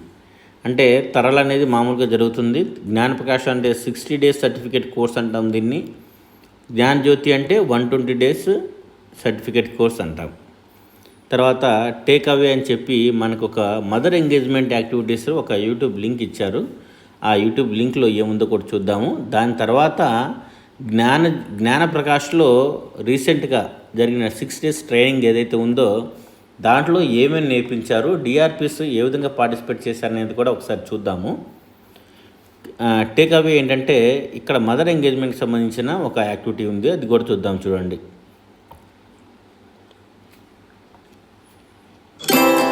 ఐడియా వీడియో మొదటి వారం. నమస్కారం. ఈరోజు సమావేశంలో పాల్గొన్న మీ అందరికీ స్వాగతం. మీరందరూ బాగున్నారని అనుకుంటున్నాను. ప్రతివారం లాగానే ఈ వారం కూడా మనము కృత్యాలు చేయడానికి కలిసాము. కానీ ఈ రోజు నుండి ఐడియా కార్డ్తో కాకుండా వీడియో ద్వారా కృత్యాలను చేద్దాం. అవేమిటో చూద్దాం. ఇప్పుడు చేసి చూద్దాం అనే తదుపరి కృత్యానికి వెళ్దాం. పదండి, మనమందరం గుండ్రంగా కూర్చుందాం. మధ్యలో ఒక టేబుల్ పెట్టాలి. దానిపైన మరియు కింద ఇంట్లో ఉండే ఏవైనా చిన్న వస్తువులు పెట్టాలి. తల్లులు ఒకరి తరువాత ఒకరు ఒక వస్తువు గురించి ఒక వాక్యం చెప్పాలి. ఉదాహరణకి, గిన్నె టేబుల్ కింద ఉంది. ఇలా కృత్యం అందరి తల్లులతో చేయించాలి. ఈ కృత్యం పూర్తయ్యే వరకు ఈ వీడియోని ఇక్కడ పాజ్ చేద్దాం.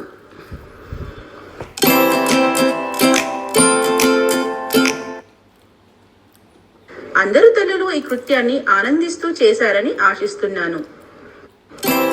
ఇప్పుడు తరువాత కృత్యాన్ని చూద్దాం. దాని పేరు కొత్తగా నేర్చుకుందాం. ఈ సెషన్లో మనం ఏదైనా కొత్తగా నేర్చుకోవడానికి ప్రయత్నిద్దాం. ఇది రోజువారీ జీవితంలో మనకు ప్రయోజనం చేకూరుస్తుంది.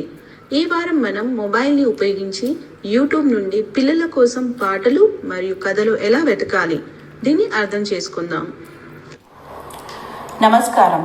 ఈరోజు మనం యూట్యూబ్లో బాలగీతాలు మరియు కథలు ఎలా వెతకాలో చూద్దాం. మీ మొబైల్లో యూట్యూబ్ ఐకాన్ని ప్రెస్ చేయండి. ఇక్కడ సర్చ్ ఐకాన్ని ట్యాప్ చేయండి. ఈ సర్చ్ ఐకాన్లో తెలుగు ర్యామ్స్ అని టైప్ చేయండి.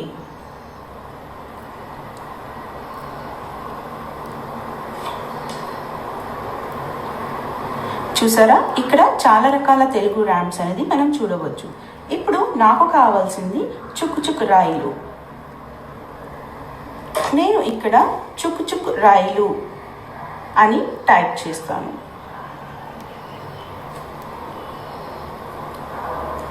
సో చూసారా, నాకు కావాల్సిన చుక్కు చుక్కు రాయిలు అనే ర్యామ్ కూడా ఇక్కడ వచ్చేసింది. ఇలాగే నాకు కావాల్సిన కథలు కూడా ఇక్కడ వెతకవచ్చు. చూడండి, సర్చ్ ఐకాన్లో తెలుగు కథలు అని టైప్ చేయండి.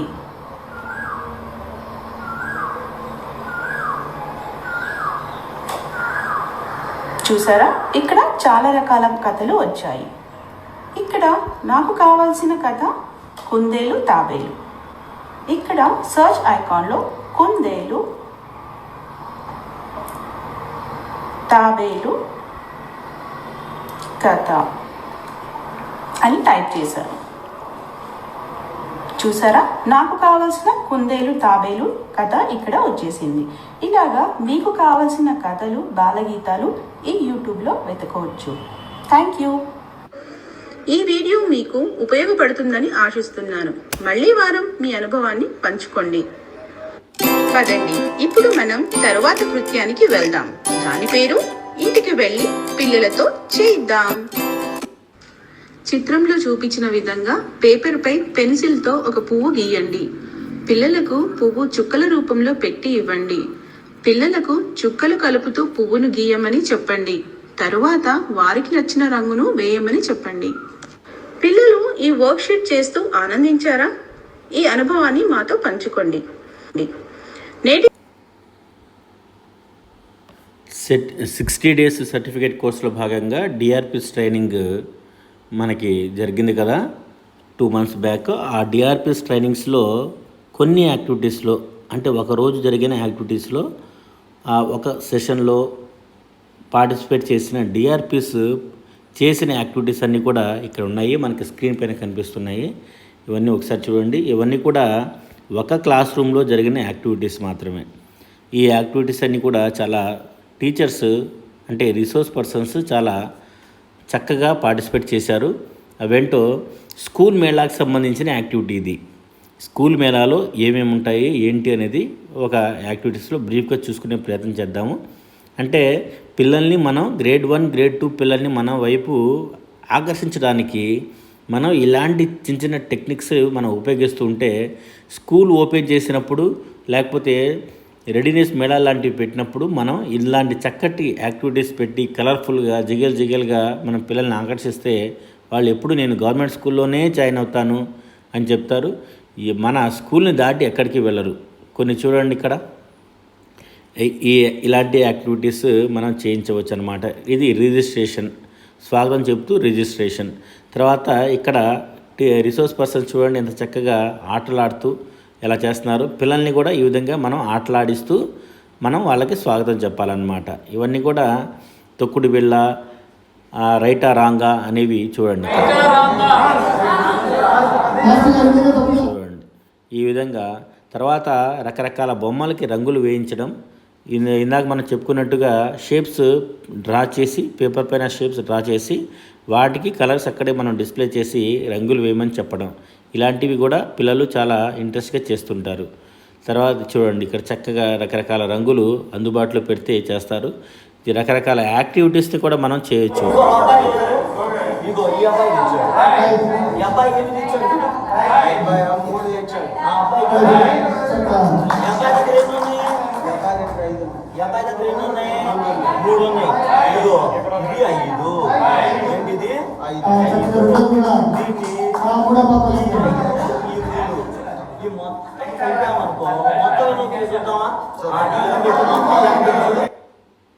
ఈ విధంగా మనం చక్కటి యాక్టివిటీస్ని మనం ప్లాన్ చేసుకోవచ్చు.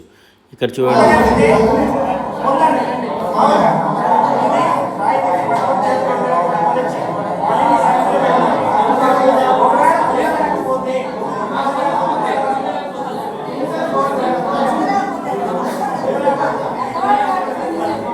ఇలాంటి మంచి మంచి ఆటలతో కూడా పిల్లల్ని మన వైపు అట్రాక్ట్ చేసుకోవచ్చు. ఇక్కడ చూడండి, మ్యాచింగ్ అనమాట ఇది.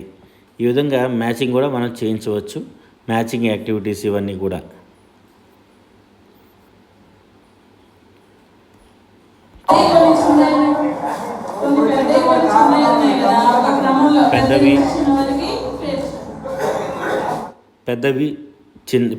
పెద్ద వస్తువు నుంచి, అంటే పెద్ద ఐటెం నుంచి చిన్న ఐటెం వరకు వాటిని ఒక వరుస క్రమంలో పేర్చడం. అక్కడ పుల్లలు ఇచ్చారు, ఆ పుల్లల్ని వరుసగా ఆ విద్యార్థి పేరుస్తాడు. తర్వాత ఇవన్నీ కూడా పాఠశాల సంస్కృత మేళాలో ఇవన్నీ భాగం అన్నమాట మనకి.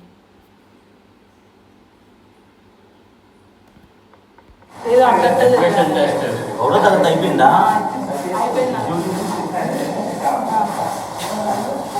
ఇలాంటి వస్తువులు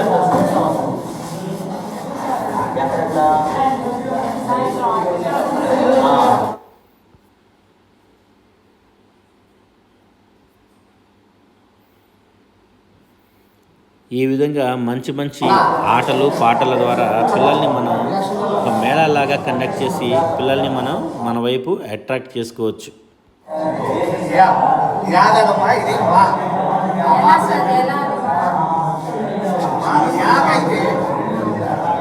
సున్నా ఉండి సున్నాకి సమానంగానే తలకట్టు రంగులు నింపడం.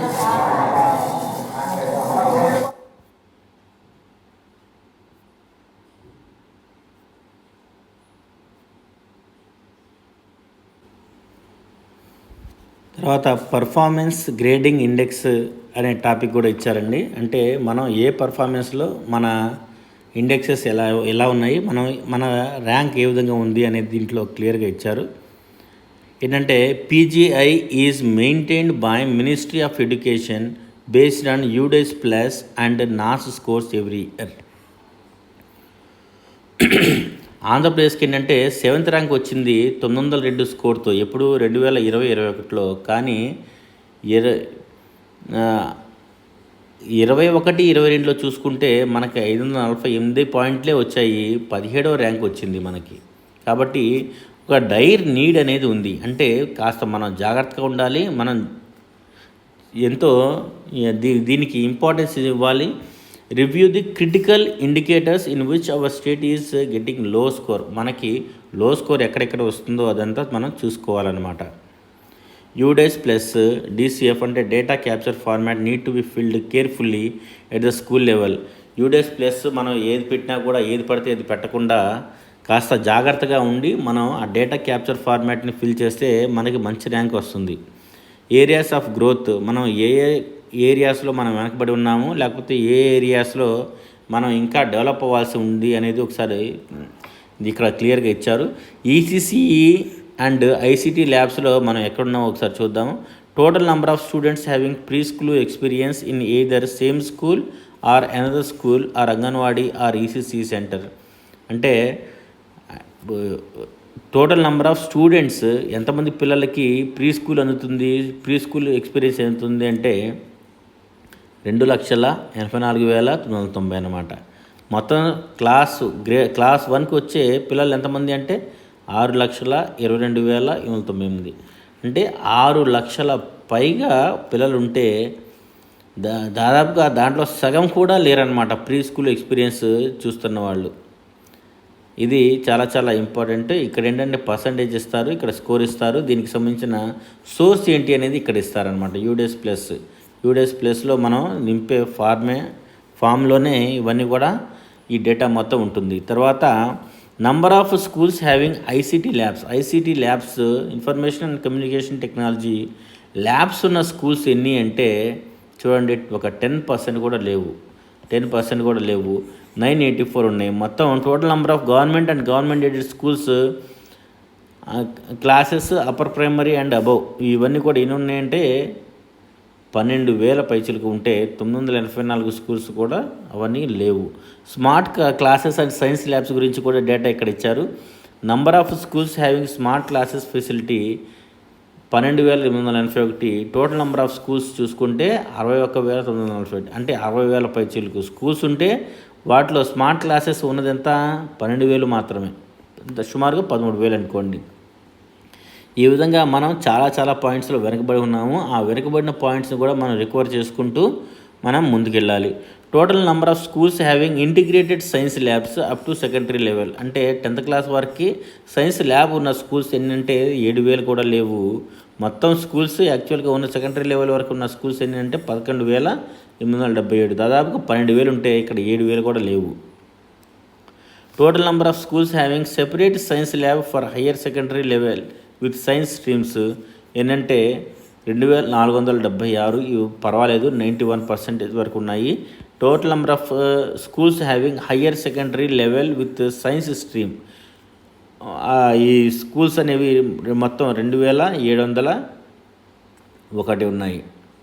సైన్స్ స్ట్రీమ్ అంటే మనకి సైన్స్ స్ట్రీమ్ లేకుండా 10th క్లాస్ అనేది ఏమి ఉండదు కాబట్టి, అంటే మనకి 8th క్లాస్ నుంచి డివిజన్ అనేది ఏమి ఉండదు కాబట్టి మ్యాక్సిమం 100% దీంట్లో మనం మెరుగ్గానే ఉన్నాము. స్మార్ట్ క్లాసెస్ అండ్ సైన్స్ ల్యాబ్స్లో కూడా మనం చాలా వెనకబడి ఉన్నామన్న సంగతి ఇక్కడ మనం స్మార్ట్ క్లాసెస్లో ఇక్కడ ఈ గణాంకాలే చెప్తున్నాయి. ఇంటిగ్రేటెడ్ సైన్స్ ల్యాబ్స్లో కూడా మనం చాలా వెనకబడి ఉన్నాము. Separate science labs for higher secondary level with science streams చూడండి, ఈ డేటా ఇందాక మనం చూసిన డేటానే ఇదంతా కూడా. క్రాఫ్ట్స్ రూమ్స్ లైబ్రరీలో కూడా మన లెవెల్ ఎక్కడి వరకు ఉంది, తర్వాత వొకేషనల్ ఎడ్యుకేషన్లో మన లెవెల్స్ ఏ విధంగా ఉన్నాయి, తర్వాత వొకేషనల్ 2 అనే డేటా, ఈ డేటాలో మనం ఎక్కడున్నాము, ఇవన్నీ కూడా ఇక్కడ క్లియర్గా ఇచ్చారు. వీటిని ఒకసారి అండర్స్టాండ్ చేసుకుని మనం నెక్స్ట్ యూడేస్ ప్లస్ మనం ఫిల్ చేసేటప్పుడు ఆ పర్ఫార్మెన్స్ ఇండికేటర్స్ అనేవి మనం మెరుగ్గా సాధించడానికి ప్రయత్నం చేయాలి. ఆ పర్ఫార్మెన్స్ ఇండికేటర్స్ అనేవి మనం ఫిల్ చేసేటప్పుడు కూడా చాలా జాగ్రత్తగా ఉండాలన్నమాట. రాంగ్ ఇన్ఫర్మేషన్ ఇవ్వకూడదు. అలా అని మనకి తక్కువ ర్యాంక్ లేదా తక్కువ గ్రేడ్ వచ్చేటట్టుగా కూడా మనం ఉండకూడదు. Balvatika, kitchen garden, rain water హార్వెస్టింగ్లో మన లెవెల్ ఏంటి అనేది కూడా ఇక్కడ క్లియర్గా ఇచ్చారు.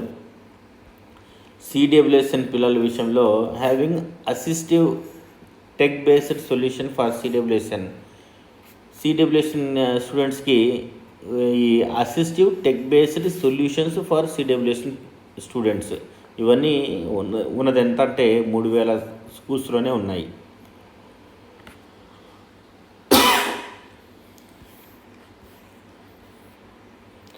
తర్వాత కోలొకేటెడ్ అంగన్వాడీస్ ఎక్కడెక్కడ ఉన్నాయి ఏంటి, తర్వాత పీపుల్ టీచర్ రేషియో గురించి కూడా ఇక్కడ క్లియర్గా ఇచ్చారు.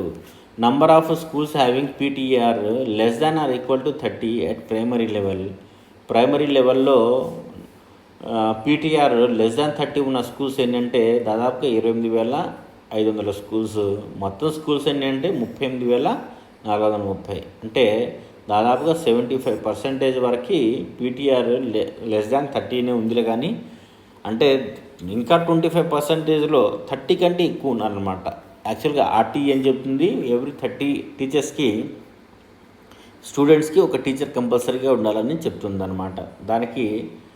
దాన్ని దాటిపోతూ ఇంకా 25% స్కూల్స్ ఉన్నాయి.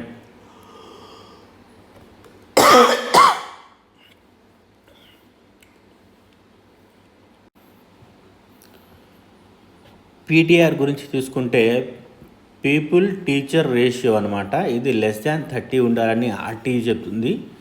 ఈ <30 ఉన్న స్కూల్స్ 28,465 ఉంటే అంతకు మించి ఉన్న స్కూల్స్ మొత్తం స్కూల్స్ చూసుకుంటే 38,430. అంటే అంతకు మించి ఉన్న స్కూల్స్ దాదాపుగా 25% ఉన్నారు.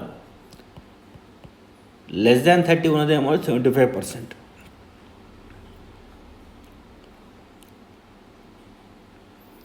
Number of schools having primary enrollment greater than or equal to 150 students having head teacher in position schools having primary classes. అంటే హెడ్ టీచర్ ఉన్న స్కూల్స్ అంటే ఎఫ్ఎల్ఎన్ టీచర్స్ ప్రైమరీ స్కూల్స్లో హెచ్ఎం ప్రైమరీ హెచ్ఎం అంటాం మనం. LFL HM ఉన్న schools ఏంటంటే 581 చూపిస్తున్నారు. Total number of schools having primary enrolment greater than or equal to 150 students. Schools having primary schools మొత్తం స్కూల్స్లో ఎన్ని స్కూల్స్ 150+ ఉన్న స్కూల్స్ ఎన్ని అంటే 3,815 స్కూల్స్ ఉన్నాయి. తర్వాత అవుట్ ఆఫ్ స్కూల్ చిల్డ్రన్కి సంబంధించి విద్యాంజలి డేటా కూడా ఇక్కడ ఇచ్చారు క్లియర్గా. Number of out of school children identified as per Prabandh పోర్టల్లో ఎంతమంది ఉన్నారు? 23,252 మంది ఉన్నారు. తర్వాత ఏజ్ గ్రూప్ చూసుకుంటే చాలా 23,07,421 ఉన్నారు. ఇవన్నీ కూడా ఈ డేటాని బేస్ చేసుకుని మనం ఏంటంటే మనం ఇంకా ఇంప్రూవ్ అయ్యే ప్రయత్నాలు చేయాలి. తర్వాత కెరీర్ కౌన్సిలింగ్కి సంబంధించిన డేటా కూడా ఇక్కడ ఇచ్చారు, అది కూడా చూడవచ్చు.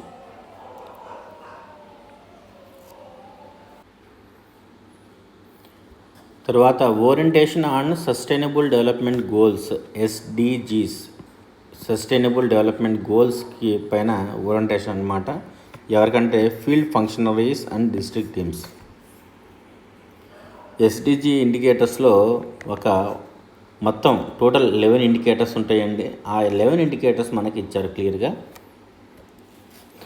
అంటే మెయిన్ ఎక్కువగా ఈ డాక్యుమెంట్లో కూడా వచ్చేది ANER అంటే adjusted net enrolment ratio in elementary education class 1 to 8. Adjusted net enrolment ratio అనమాట. ఇది గ్రాస్ ఎన్రోల్మెంట్ రేషియో అనేది మనం వింటుంటాము, అలాగే ఇది నెట్ ఎన్రోల్మెంట్ రేషియో అంటే ఎంతమంది పిల్లలు ఉన్నారు ఏంటి, ఎంతమంది జాయిన్ అవుతున్నారు.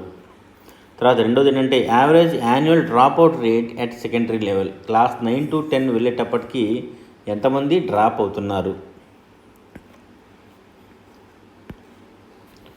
థర్డ్ వన్ ఏంటంటే gross enrolment ratio in higher secondary class 1 to 12 చూసుకుంటే GER ఏ విధంగా ఉంది.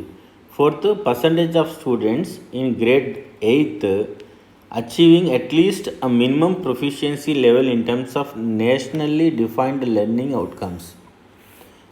అవుట్కమ్స్లో ఎంతమంది పిల్లలు వాళ్ళు అటైన్ చేశారు. మినిమం లెర్నింగ్ అవుట్కమ్స్ని ఎంత పర్సంటేజ్ పిల్లలు వాటిని అచీవ్ చేసుకోగలిగారు. ఏ క్లాస్కి? 8th క్లాస్కి. తర్వాత 0.5 ఏంటంటే gross enrolment ratio in higher education 18 to 23లో గ్రాస్ ఎన్రోల్మెంట్ రేషియో ఏ విధంగా ఉంది. 0.6 ఏంటంటే percentage of persons with disability who have completed at least secondary education. 15 సంవత్సరాల వరకు చదువుని ఎంతవరకు డిజేబుల్ పర్సన్స్ కంప్లీట్ చేసుకోగలిగారు, వాళ్ళ పర్సంటేజ్ ఎంత, ఇది 0.6. 0.7 gender parity index for higher education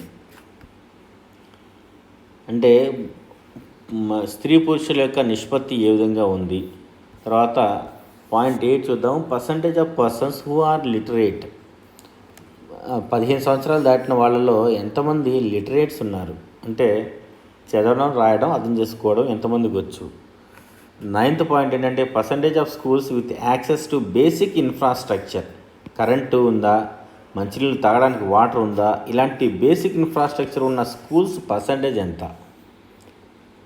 తర్వాత percentage of trained teachers at secondary level అంటే క్లాస్ 9 to 10 చూసుకుంటే ట్రైన్డ్ టీచర్స్ ఎంతమంది ఉన్నారు. ఇప్పుడు ఆల్మోస్ట్ 100% ట్రైన్ టీచర్సే ఉంటారు. కొన్ని ప్రైవేట్ స్కూల్స్లో తప్ప. ఆ ప్రైవేట్ స్కూల్స్లో కూడా కంపల్సరీగా రూల్ అయితే ఉంది, వాళ్ళకి క్వాలిఫికేషన్ లేనిదే అలాంటి టీచర్స్ని తీసుకోకూడదు అని. Pupil teacher ratio and PTR at secondary level ఏ రేంజ్లో ఉంది, ఇవన్నీ కూడా 11 పాయింట్స్. ఈ 11 పాయింట్స్ ఏంటి, ఎస్డిజి ఇండికేటర్స్ అంటామన్నమాట. ఇవి సస్టైనబుల్ డెవలప్మెంట్ గోల్స్లో ఈ 11 ఇండికేటర్స్ ఉంటాయి.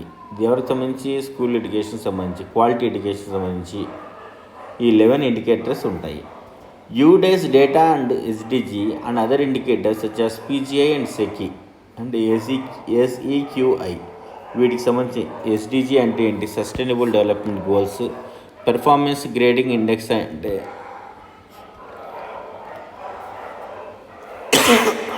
PGI. School education quality index SEQI. వీటికి సంబంధించిన అడిషనల్ ఇన్ఫర్మేషన్ ఇక్కడ ఇచ్చారు. ప్రయారిటీ ఇంటర్వెన్షన్స్ గురించి ఇక్కడ ఇచ్చారు. ఏంటంటే ఎస్డిజి ఇండికేటర్స్లో దేనికి ప్రయారిటీ ఇస్తూ ఏ స్కీమ్ మ్యాప్ అయి ఉంది అంటే, for example drop outs, annual net education, ANER అంటే adjusted net enrolment ratio.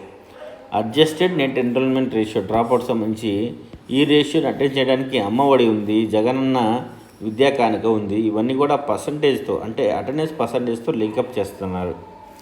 Functional girls టాయిలెట్స్కి సంబంధించి మనబడి నాడు నేడుకు సంబంధించి నాడు నేడులో గర్ల్స్కి బాయ్స్కి సపరేట్గా టాయిలెట్స్ కడుతున్నారు. ఇవన్నీ కూడా ఆ ఎస్డిజి ఇండికేటర్స్లో వాటిని అటెండ్ చేయడానికి ఉపయోగపడతాయి. టాయిలెట్స్ మెయింటెనెన్స్ ఫండ్ కూడా ఉంటుంది.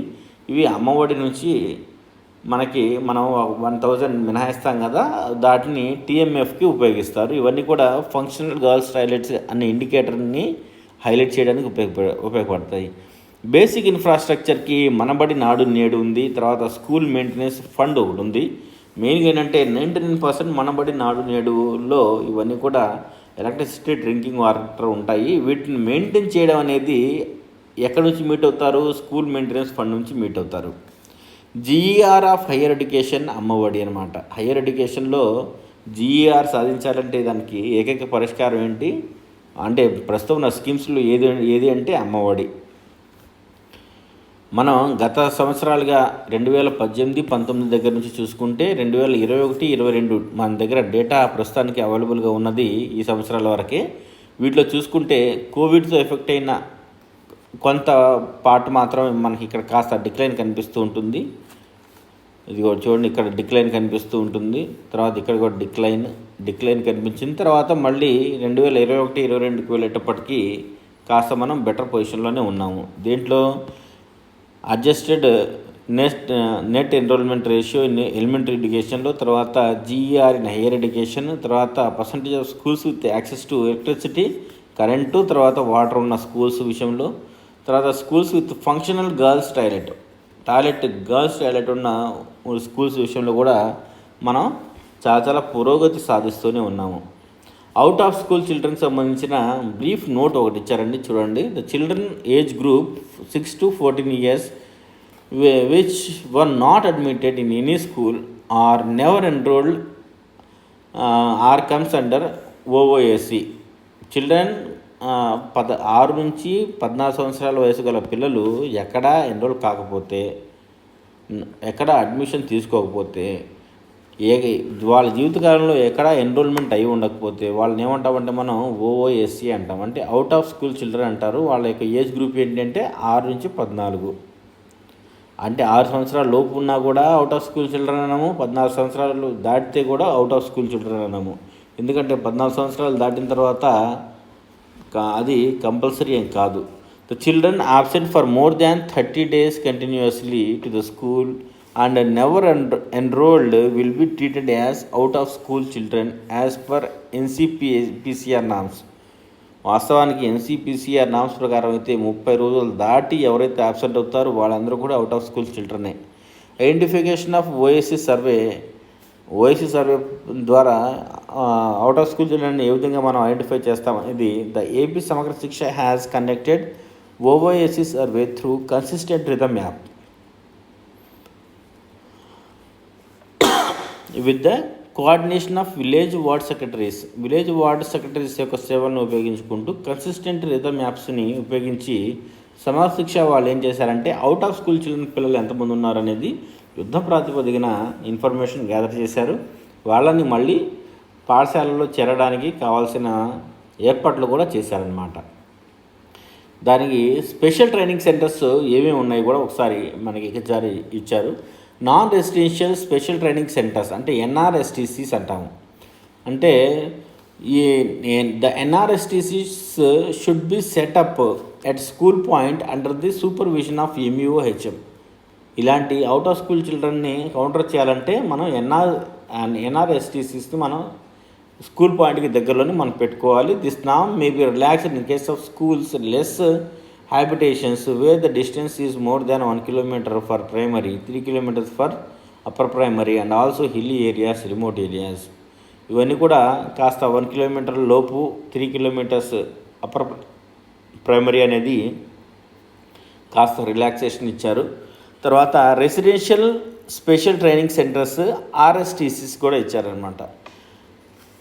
RSTCs proposed to run in collaboration with the line departments, especially social welfare department, తర్వాత BC welfare department, tribal welfare department, తర్వాత సెల్ఫ్ హెల్ప్ గ్రూప్స్, NGOs వీటిని to be opened in remote schoolless habitations, hilly areas. వీటిని మనం ఎక్కడ open చేయాలి? Remote ఏరియాస్లో, schools అందుబాటులో లేని ఏరియాస్లో, కొండ ప్రాంతాల్లో మనం వీటిని రెసిడెన్షియల్ మోడ్లో మనం ఓపెన్ చేసుకోవచ్చు. మిగతా వాటిలో నాన్ రెసిడెన్షియల్ అనమాట. సీజనల్ హాస్టల్స్ కూడా ఇదే విధంగా ఉంటాయి. The seasonal hostels to be opened in rural areas in collaboration with the NGOs, self help groups and other departments అంటే BC డిపార్ట్మెంట్, తర్వాత సోషల్ వెల్ఫేర్ డిపార్ట్మెంట్ వీటిని కోఆర్డినేట్ చేసుకుంటూ సీజనల్ హాస్టల్స్ని కూడా మనం రన్ చేయాల్సి ఉంటుంది. Strategies for maintaining out of school చిల్డ్రన్ని mainstreaming out of school children, బడి బయట ఉన్న పిల్లల్ని మెయిన్ స్ట్రీమ్లోకి తీసుకురావాలంటే మనం ఏం చేయాలంటే for secretariats having more than 10 dropouts, ఒకవేళ ఒక సెక్రటేరియట్లో 10 కంటే ఎక్కువ మంది ఉంటే ఏం చేయాలనేది ఇక్కడ మెజర్ ఇచ్చారు. ఒకవేళ 10 కంటే for secretariats having less than or equal to 10, 10 కంటే తక్కువ ఉంటే ఏం చేయాలనేది, 10 కంటే ఎక్కువ ఉంటే ఏం చేయాలనేది ఇక్కడ క్లియర్గా ఇచ్చారు. 10 కంటే మోర్ దాన్ 10 అంటే 10 కంటే ఎక్కువ ఉంటే NRSTCsని స్థాపించుకోవచ్చు. క్వాలిఫైడ్ విద్యా వాలంటీర్స్ని అక్కడ ఉపయోగించుకోవాలి. వాళ్ళ యొక్క జీతభత్యాలు కూడా ఆనరోరియం అనేది 7,500 ఉంటుంది, విద్యా వాలంటీర్ యొక్క ఆనరోరియం. తర్వాత children to be main streamed as per their learning abilities and by the end of April 2023 కల్లా వాళ్ళ యొక్క లెర్నింగ్ ఎబిలిటీస్ని బేస్ చేసుకుని మనం వాళ్ళని ఏం చేయాలంటే మెయిన్ స్ట్రీమ్లోకి తీసుకొచ్చేసేయాలి. అంటే వాళ్ళు ఆ పిల్లలు ఎవరైతే NRSTCలో జాయిన్ అయ్యి నాన్ రెసిడెన్షియల్ స్పెషల్ ట్రైనింగ్ సెంటర్లో జాయిన్ అయ్యి ట్రైనింగ్ పొందుతారో వాళ్ళు వెంటనే మెయిన్ స్ట్రీమ్లోకి వచ్చేయగలగాలి. The responsibility may be given to the existing school teachers, అంటే equal to less than or equal to 10 అంటే 10 లేదా అంతకంటే తక్కువ ఉంటే ఆ బాధ్యతని స్కూల్ టీచర్కి ఇవ్వాలంట.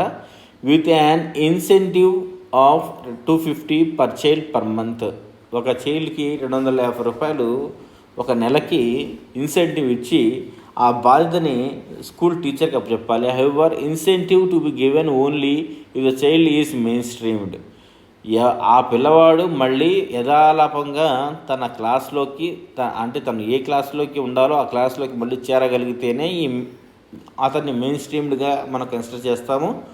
అప్పుడు మాత్రమే వాళ్ళకి 250 రూపీస్ ఇన్సెంటివ్ లభించాలి. Ensure the children are mainstreamed by the end of April 23, దీనికి కూడా టార్గెట్ ఏప్రిల్ 2023 ఉంది.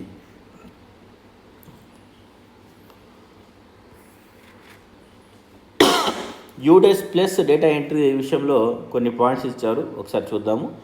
SDG scores of education department gets pre populated from UDISE plus portal. Due to erroneous data entry at school level, our state haven't got desired rank in the SDG 3.0.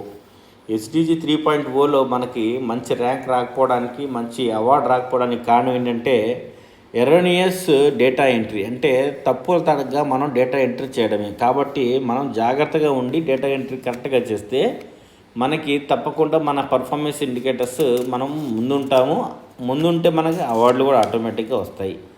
Now the department has laid special focus on accurate data entry. Data entry ఖచ్చితంగా కరెక్ట్గా జరిగేట్టుగా ఇప్పుడు సరైన చర్యలు తీసుకుంటుంది government. And taking all measures to obtain factual data.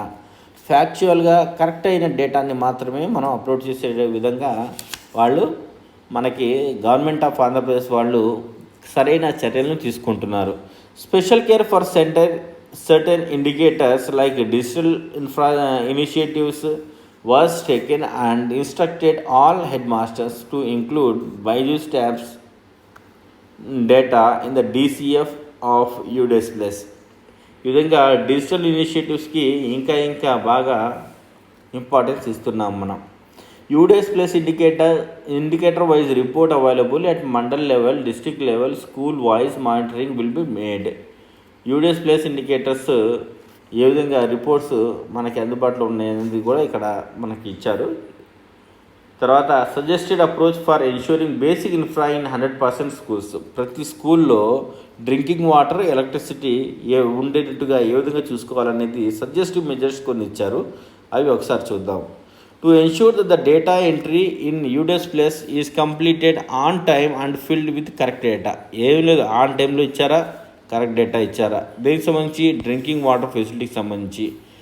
ఒకవేళ facility లేకపోతే find out whether the school is covered in Nadu నేడు ఫెసిలిటీలో ఉందా లేదా అని చూసుకోవాలి. ఒకవేళ ఉందనుకోండి, ensure the facility is made available immediately. వెంటనే ఇమ్మీడియట్గా డ్రింకింగ్ వాటర్ ఫెసిలిటీని కల్పించాలి. ఎందుకంటే నాడు నేడులో వన్ ఆఫ్ ది కాంపోనెంట్స్ అది కూడా. కాబట్టి మనం ఎట్టి పరిస్థితుల్లోనూ ఆ విషయంలో ఫెయిల్ అవ్వడానికి వీల్లేదు. వెంటనే నాడు నేడు ఫెస్ట్ ఉంది కాబట్టి ఎలాగూ వాటిలో డ్రింకింగ్ వాటర్ ఫెసిలిటీ కల్పిస్తాం కాబట్టి అదేదో వెంటనే ఇమ్మీడియట్గా జరిపి మనం ఆ పర్ఫార్మెన్స్ ఇండికేటర్స్లో కూడా మనం వాటిని మెన్షన్ చేసుకుంటే మనకేంటంటే మంచి గుర్తింపు కూడా లభిస్తుంది. All school should be with safe drinking water facility. ప్రతి స్కూల్లో కూడా సేఫ్ డ్రింకింగ్ వాటర్ కంపల్సరీగా ఉండాలి. తర్వాత కరెంట్ విషయంలో కూడా ఇలాగే చెప్తున్నారు. To ensure the data entry in UDS Plus is completed on time. Correct టైంలో అయిపోయిందా, and filled with correct data పెట్టారా లేదా. Find out whether the status is correctly entered. కరెక్ట్గా డేటా ఎంటర్ చేస్తారు లేదా అనేది చెక్ చేయాలి. If there is a facility and non functional identify the reasons for non functional and find the possible solution with the department concern. ఒకవేళ current ఉందిలే కానీ ఫంక్షనల్లో లేదు అంటే మీటర్ పీక్కి వెళ్ళారు అనుకుందాం ఒక మాటలో చెప్పాలంటే, దానికి సంబంధించిన వెంటనే సజెస్టివ్ మెజర్స్ ఏంటి, వెంటనే డిపార్ట్మెంట్ వాళ్ళతో మాట్లాడి వాటికి కరెంట్ పునరుద్ధరణ చేయడం, అంటే మళ్ళీ పవర్ అనేది మనకి కంటిన్యూ చేయడం అనేది చాలా చాలా important. If there is no such facility, అలాంటి ఫెసిలిటీ కనుక లేకపోతే the school is covered in Nadu Nedu ఫెస్టివ్లో కవర్ అయి ఉంటే వెంటనే దాంట్లో భాగంగా ఎలక్ట్రిసిటీని ప్రొవైడ్ చేయాలి. If not, approach the line departments for possible solution. ఒకవేళ అలా కూడా కుదరలేదనుకోండి, దీనికి సంబంధించిన ఏదైనా పరిష్కారం ఉందా అని హైయర్ అఫీషియల్స్ని మనం కన్సల్ట్ అవ్వాలి.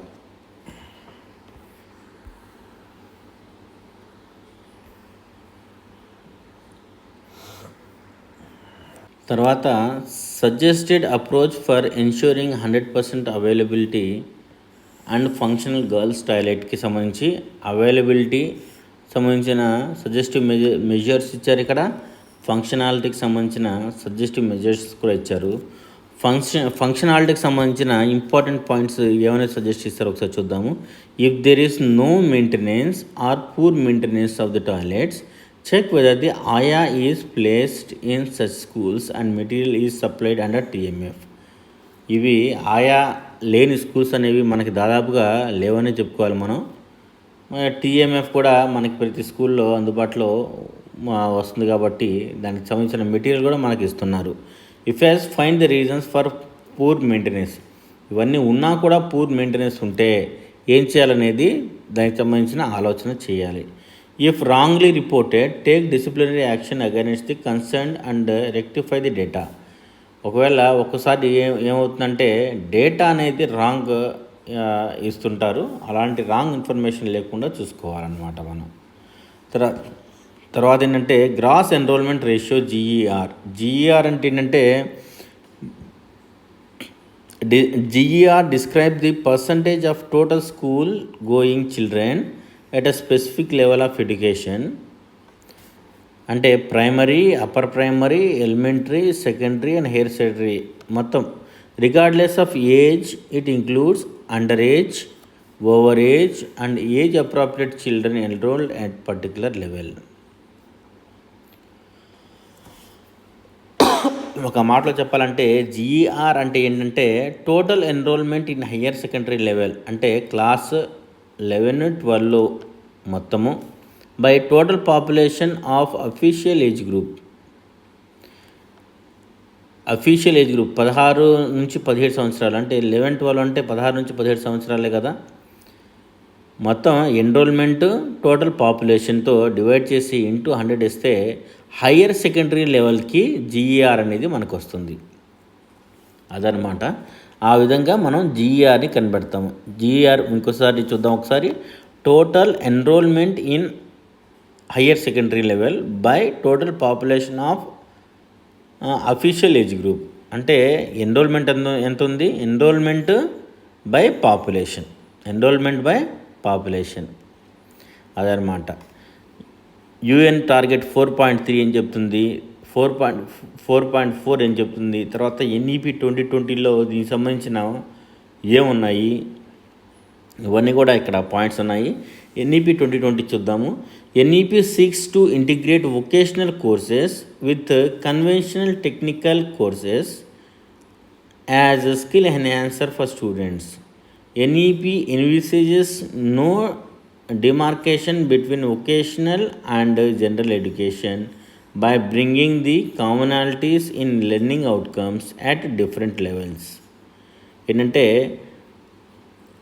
ఇంటిగ్రేట్ చేయాలి వొకేషనల్ కోర్సెస్ని conventional courses, vocational courses integrate అవ్వాలి అని ఎన్ఈపి 2020 చెప్తుంది. అది మెయిన్ పాయింట్ ఇక్కడ.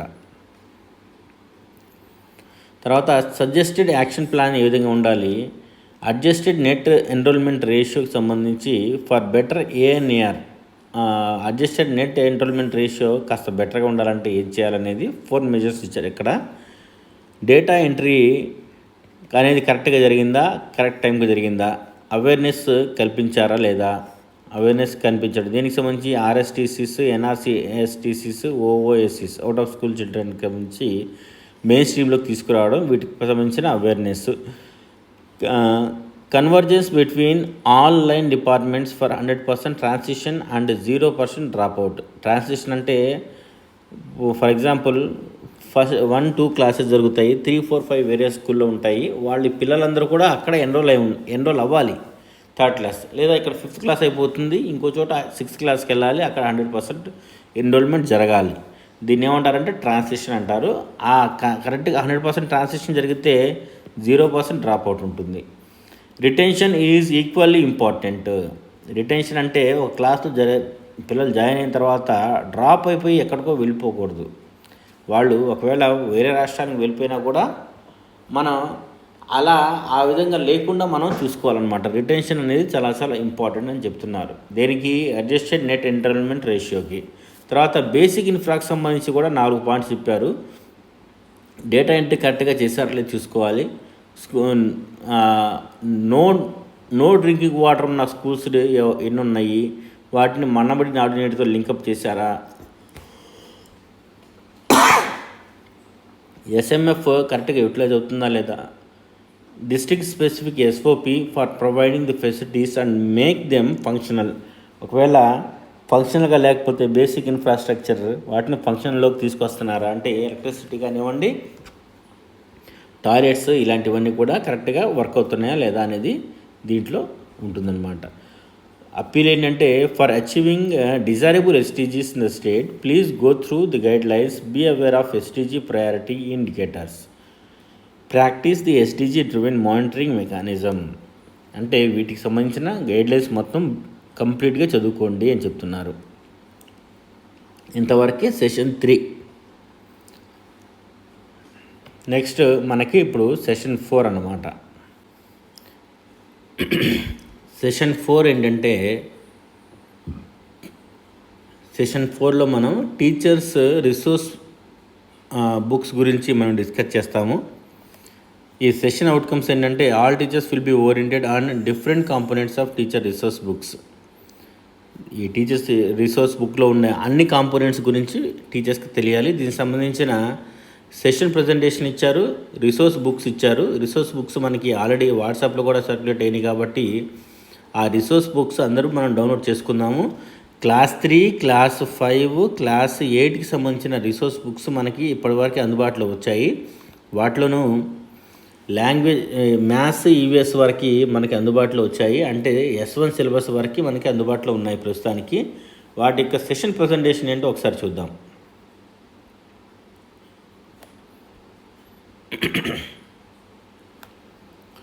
Teacher professional development, lesson plan orientation సంబంధించిన ఇవి మొత్తం ఇచ్చారండి.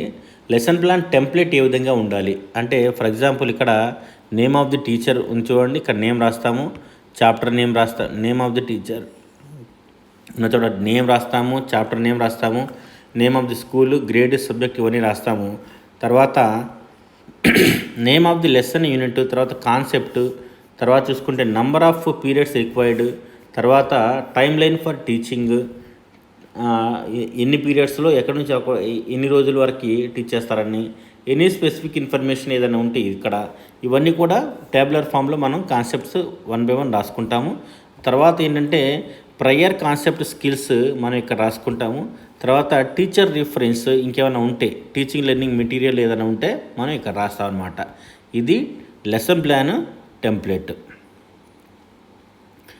టీచర్ రెస్పాన్సిబిలిటీ ఎలా ఉంటుంది ఇక్కడ ఇచ్చాడు. తర్వాత గ్రీన్ కలర్లో మొత్తం టీచర్ రెస్పాన్సిబిలిటీ, బ్లూ కలర్లో ఉన్నది మొత్తం స్టూడెంట్ రెస్పాన్సిబిలిటీ. తర్వాత I do, we do, you do it, you do it alone అనేవి యాక్టివిటీస్ ఇచ్చారు. ఆ యాక్టివిటీస్ కూడా మనం ఆల్రెడీ మనకి అలవాటు ఇవన్నీ రాయడం. Teacher explains model and strategy, teacher పైన ఎక్కువగా రెస్పాన్సిబిలిటీ ఉంటుంది, స్టూడెంట్ రెస్పాన్సిబిలిటీ కాస్త తక్కువ ఉంటుంది. ఐ డూ అంటే నేను చేస్తాను, యూ వాచ్ నువ్వు చూడు అని. తర్వాత కొలాబరేటివ్ యూజ్ వచ్చేటప్పటికి ఇద్దరు దాదాపుగా సమానంగానే ఉంటాయి. వీ డూ ఇట్ అంటే స్టూడెంట్ టీచర్ కలిసి చేస్తారు, అలాంటి యాక్టివిటీస్ ఇక్కడ ఉంటాయి. గైడెడ్ ప్రాక్టీస్ కాస్త సపోర్టివ్గా టీచర్ ఉంటారు, ఎక్కువ పార్ట్ పిల్లవాడిది ఉంటుంది. అలాంటి యాక్టివిటీస్ అన్నీ కూడా guided practice. You do it, I watch guide, నువ్వు చేస్తుండు, నేను వాటికి సంబంధించిన ఏదన్నా తప్పులు చేస్తుంటే సరి చేస్తూ ఉంటాను, నేను గైడ్ చేస్తుంటాను.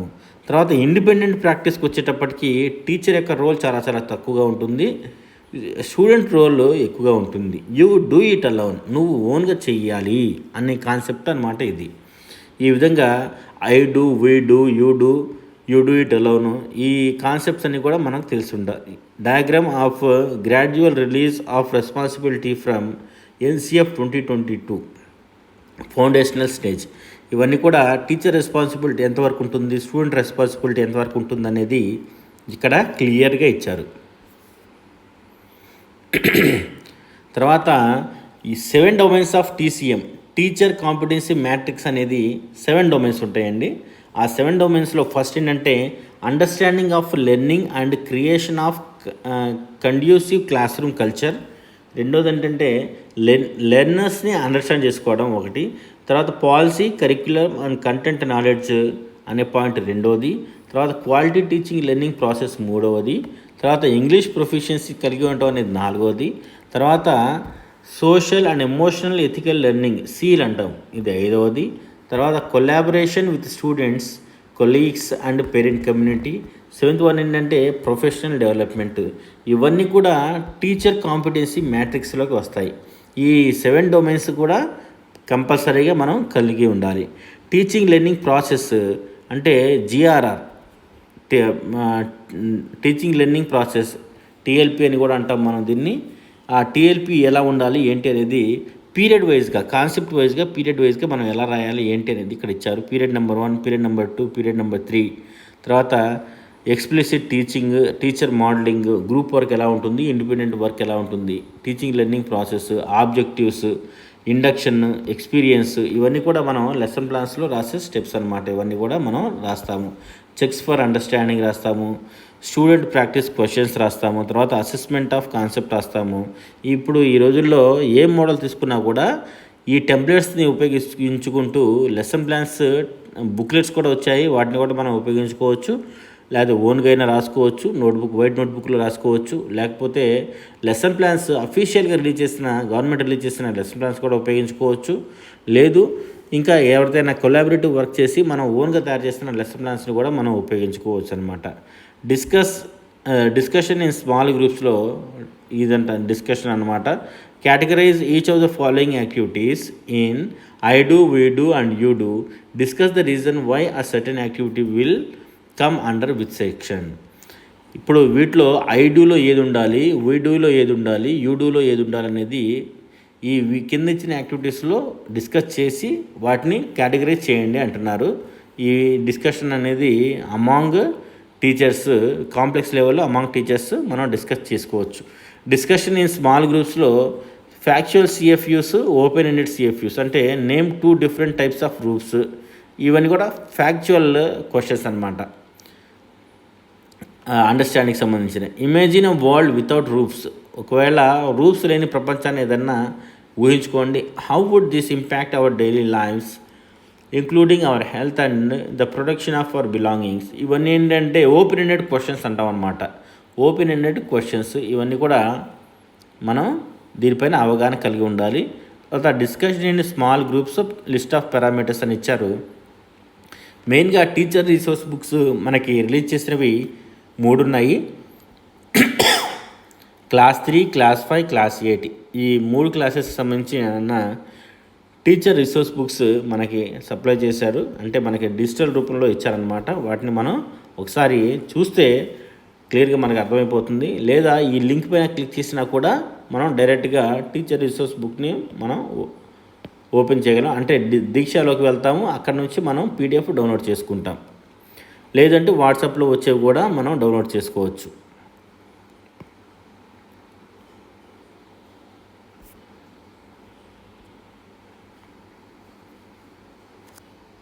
తర్వాత సెషన్ 6 చూస్తే ఇది మొత్తం టీపీడీల గురించి ఉంటుందన్నమాట.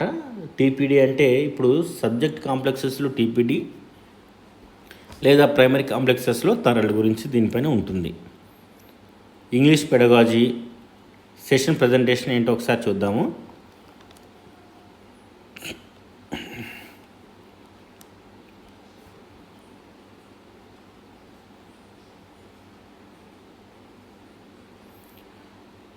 డెవలపింగ్ ఇంగ్లీష్ పెడగాజీ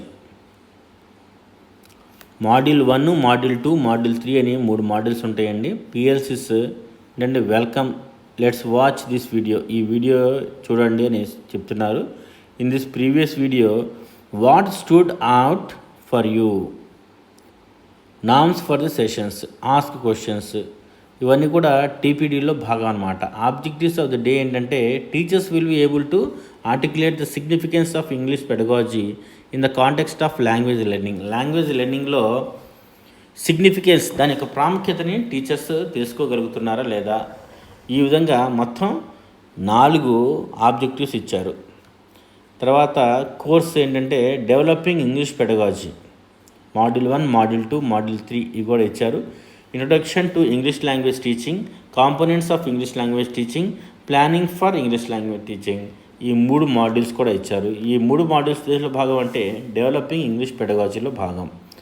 తర్వాత చూడండి ఇంట్రడక్షన్లో ఏమేమి ఉంటాయి, కాంటెంట్స్ ఏముంటాయి అనేది ఇచ్చారు. యూనిట్ 1, యూనిట్ 2, యూనిట్ 3గా ఉన్నాయి. ఈ కాంటెంట్స్ కూడా చూడవచ్చు. What is English language learning, English language నేర్చుకోవడం అంటే ఏంటి. Language learning is to acquire language naturally through listening and expressing ourselves through speaking. తర్వాత what is English language learning అని ఇంకో క్వశ్చన్ ఏమి ఇచ్చారంటే what are the purposes of English language learning. ఈ విధంగా పర్పస్ ఏంటి, మన ఉద్దేశం ఏంటి, operational literary, operational literacy, cultural literacy, critical literacy అని 3 లిటరసీస్ ఉంటాయి. వాటి గురించి ఇన్ డీటెయిల్గా ఈ స్లైడ్స్లో మనకి క్లియర్గా ఇచ్చారు. కల్చరల్ లిటరసీ అంటే ఏంటి, ఆపరేషనల్ లిటరసీ అంటే ఏంటి, తర్వాత క్రిటికల్ లిటరసీ అంటే ఏంటి, ఇవన్నీ కూడా దీంట్లో ఇచ్చారు. What are the components based education, CBE అంటే ఏంటి, కాంపిటెన్సీ బేస్డ్ ఎడ్యుకేషన్. సిబిఈ అంటే focuses on higher order thinking skills, linking learning to life and designing assessments, encouraging real learning to make children competent. పిల్లల్ని పోటీకి తయారు చేయడానికి, పోటీతత్వాన్ని పిల్లల్లో అలవర్చడానికి మనం ఏం చేయాలంటే higher order thinking skills, HOTS hearts అంటారు, వీటిని పిల్లల్లో ఇన్కల్కేట్ చేయాలి. Linking learning to life and designing assessments, encouraging real learning. ఏంటంటే లెర్నింగ్ టు లైఫ్ అంటే జీవితం కోసం మనం నేర్చుకోవడం అనే కాన్సెప్ట్ని పిల్లల్లో చూపించాలి. కాంపిటెన్సీ బేస్డ్ ఎడ్యుకేషన్ అంటే ఏంటి, నాలెడ్జ్, స్కిల్, యాటిట్యూడ్, వాటికి మధ్య ఉండే కీవర్డ్స్ని ఇక్కడ ఇచ్చారు. English as a second or third language, ఇవన్నీ కూడా దీంట్లో ఇచ్చారనమాట. English as a second or third language. Professor Agnihotri ఏం చెప్తున్నారంటే languages are best learned when the focus is not on language learning. Language మనకి ఎప్పుడు బాగా వస్తుందంటే ఆ లాంగ్వేజ్ లెర్నింగ్ పైన ఎక్కువ ఫోకస్ పెట్టకుండా మనం ఆటోమేటిక్గా నేర్చుకునే ప్రయత్నం చేస్తే ఆటోమేటిక్గా వస్తుంది. అంతేలే కానీ భాషని ప్రత్యేకంగా నేర్చుకోవాలి అన్న టార్గెట్ పెట్టుకుంటే మాత్రం అది ఎప్పటికీ రాదు అంటున్నారు. English as a second or third language ఏంటి అనేది ఇక్కడ నోమ్ చామ్స్కీ ఏమన్నారు, ఫేమస్ లింగ్విస్ట్ ఏమన్నారు ఇక్కడ ఇచ్చారు. ఈ విధంగా ఈ మాన్యువల్ మొత్తం మనం teachers with in the group మనం డిస్కస్ చేసుకోవచ్చు.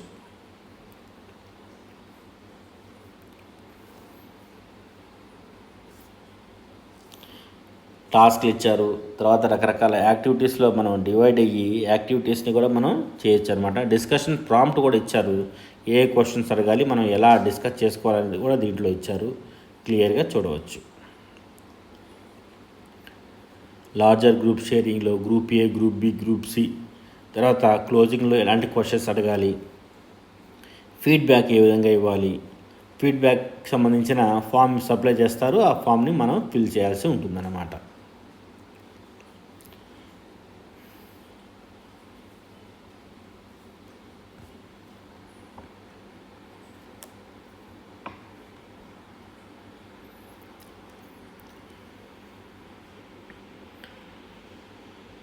ఇవన్నీ కూడా TPD course, teachers professional development సంబంధించిన ఇంగ్లీష్ పెడగాజీకి సంబంధించిన కోర్స్ అనమాట. ఈ లింక్ ఓపెన్ చేసి మనం ఇప్పుడు ఇవన్నీ కూడా చూసాము.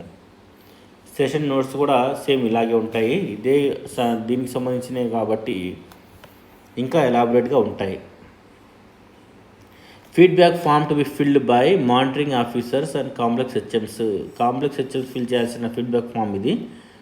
దీన్ని క్లిక్ చేసి ఫీడ్బ్యాక్ ఫామ్స్ని మనం కాంప్లెక్స్ HMs నింపాల్సి ఉంటుంది. ద ప్రాపర్ యూటిలైజేషన్ ఆఫ్, తర్వాత నెక్స్ట్ ఏంటంటే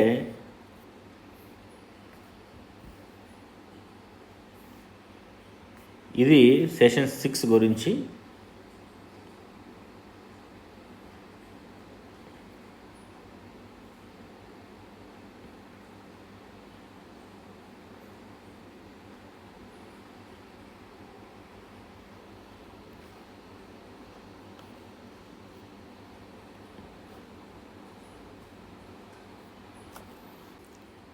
నెక్స్ట్ సెషన్ ఏంటంటే సెషన్ 9 స్పోర్ట్స్ కిట్కి సంబంధించిన సెషన్ అనమాట. The proper utilization of sports articles in primary schools holds significant importance for several reasons. Primary స్కూల్స్లో స్పోర్ట్స్ ఆర్టికల్స్ని యూటిలైజ్ చేసుకోవాల్సిన బాధ్యత, ఇంపార్టెన్స్, ప్రాముఖ్యత చాలా చాలా ఉంది.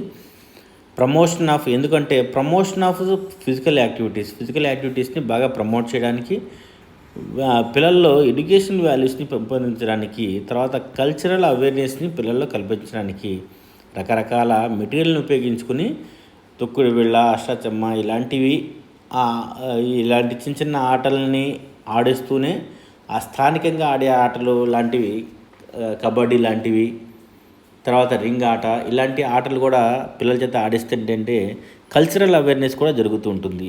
తర్వాత క్యారెక్టర్ డెవలప్మెంట్ కూడా పిల్లల యొక్క ఆ క్యారెక్టర్ కూడా డెవలప్ అవుతూ ఉంటుంది.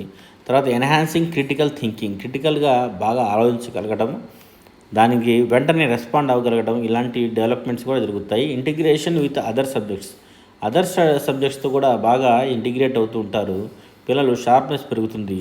మోటివేషన్ అండ్ ఇన్స్పిరేషన్ కూడా పిల్లల్లో బాగా జరుగుతుంది. తర్వాత community building, skill development, fun and engagement. Summary చూసుకుంటే మొత్తంగా the proper utilization of sports articles in primary schools not only contributes to physical wellbeing but also enhances academic, social and personal development in schools. It creates a well rounded educational experience that goes beyond the traditional classroom setting. కాబట్టి ఇన్ని ప్రయోజనాలు ఉన్నాయి కాబట్టి sports సంబంధించిన activities, sports material ఉపయోగించడం ఇవన్నీ కూడా తప్పనిసరిగా జరగాల్సిందే. స్పోర్ట్స్ కిట్ ఏమేమి ఉంటాయి? సప్లై టు స్కూల్స్ 2023-24లో స్పోర్ట్స్ కిట్లో ఏమేమి సప్లై చేశారో ఇది ఇక్కడ పిక్చర్ క్లియర్గా చూపిస్తున్నారు, మనం చూడవచ్చు. స్పోర్ట్స్ కిట్లో బాల్స్, రోప్స్, తర్వాత మ్యాట్స్, రకరకాల గేమ్స్ ఐటమ్స్ ఇవన్నీ కూడా స్పోర్ట్స్ కిట్లో ఉన్నాయి.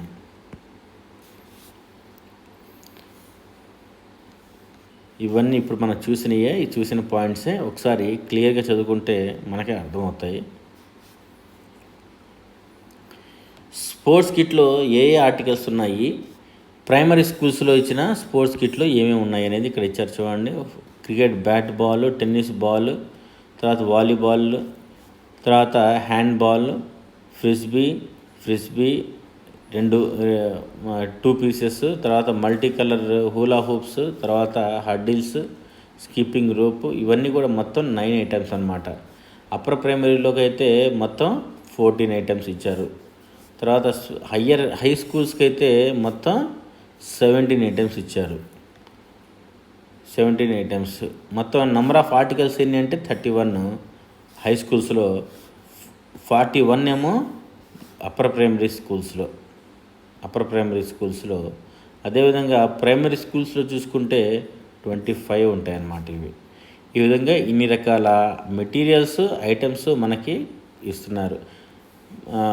కిట్ ఫర్ హయ్యర్ సెకండరీ స్కూల్స్లో అయితే మొత్తం 17 ఐటమ్స్ సేమ్ అంతే ఉంటాయి, 36 ఐటమ్స్ ఉంటాయి. ఏవి ఆఫ్ స్పోర్ట్స్ కిట్ చూడండి, స్పోర్ట్స్ కిట్ ఏ విధంగా ప్యాక్ అయి వస్తుందో చూడండి. దీంట్లో ఓపెన్ చేసి చూస్తే మొత్తం ఇలా స్పోర్ట్స్ కిట్ ఉంటాయి. దానికి సంబంధించిన ఫిల్ చేయాల్సిన ప్రొఫార్మా ఇక్కడ ఇచ్చారు. List of the school assistant physical education teachers PETs tagged to primary, upper primary, needy high schools. ప్రైమరీకి, అప్పర్ ప్రైమరీకి, నీడీ హై స్కూల్స్లో ఆ దగ్గరలోని పీఈటీస్ మ్యాప్ చేస్తూ రీసెంట్గా ఒక సర్క్యులర్ కూడా ఇచ్చారు, ప్రొసీడింగ్ ఇచ్చారు.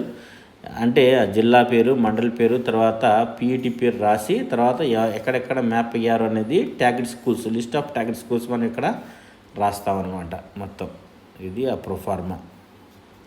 తర్వాత దానికి సంబంధించిన ప్రొసీడింగ్స్ చూడండి ఒకసారి. ఇక్కడ tagging of physical education teachers అంటే PETs to primary, upper primary and needy high schools in the states. ఇది మాత్రం ఒక ఎక్సలెంట్ స్కీమ్ అని చెప్పాలి. ఎందుకంటే హై స్కూల్స్లో మాత్రమే పీఈటీస్ ఉంటున్నారు. అప్పర్ ప్రైమరీ స్కూల్స్లో హై స్కూల్ కంటే ఎక్కువ రోల్ ఉన్నా కూడా అక్కడ ఒక పీఈటీని అయితే ఇవ్వట్లేదు. పీఈటీలను ఇవ్వకపోగా ఏంటంటే ఆ భారం మొత్తం ఒక సెకండరీ గ్రేడ్ టీచర్ మీద కానీ, ఒక అప్పర్ ప్రైమరీలో అయితే స్కూల్ అసిస్టెంట్స్ పైన కానీ ఆ భారం పడిపోతుంది. పిల్లల్లో ఆల్రౌండ్ డెవలప్మెంట్, తర్వాత స్పోర్ట్స్ స్కిల్స్, ఇవన్నీ మనం ఇందాక డిస్కస్ చేసుకున్న పాయింట్స్ అన్నీ కూడా పిల్లలు మిస్ అవుతున్నారు. కాబట్టి కనీసం ఇప్పుడు higher classes 6th, 7th, 8th పిల్లలకు కానివ్వండి, 5th క్లాస్, 4th క్లాస్ పిల్లలకు కానివ్వండి, వీళ్ళకి ఆ స్కిల్స్ అనేవి బాగా డెవలప్ అవ్వాలి, స్పోర్ట్స్ స్కిల్స్ డెవలప్ అవ్వాలి. తర్వాత ఇందాక మనం డిస్కస్ చేసుకున్న బెనిఫిట్స్ అన్నీ మనకు రావాలనుకుంటే ఏం చేయాలి? దగ్గరలో ఉన్న హై స్కూల్లో ఆ టీచర్ని సర్దుబాటు చేస్తూ కనీసం వారానికి 1 రోజు 2 రోజులు వచ్చి పిల్లల చేత ఆట ఆడించడం, తర్వాత మాస్ డ్రిల్ లాంటివి చేయించడం, ఇలాంటివి చేస్తే ఏమవుతుందంటే పిల్లల్లో కూడా కాన్ఫిడెన్స్ పెరుగుతుంది. మనం కూడా ఎవరికంటే తక్కువ కాదు అన్న ఒక మెసేజ్ మనం పిల్లలకి ఇవ్వగలుగుతాం. దానికి సంబంధించిన డీటెయిల్డ్ ప్రొసీడింగ్స్ ఇవన్నమాట.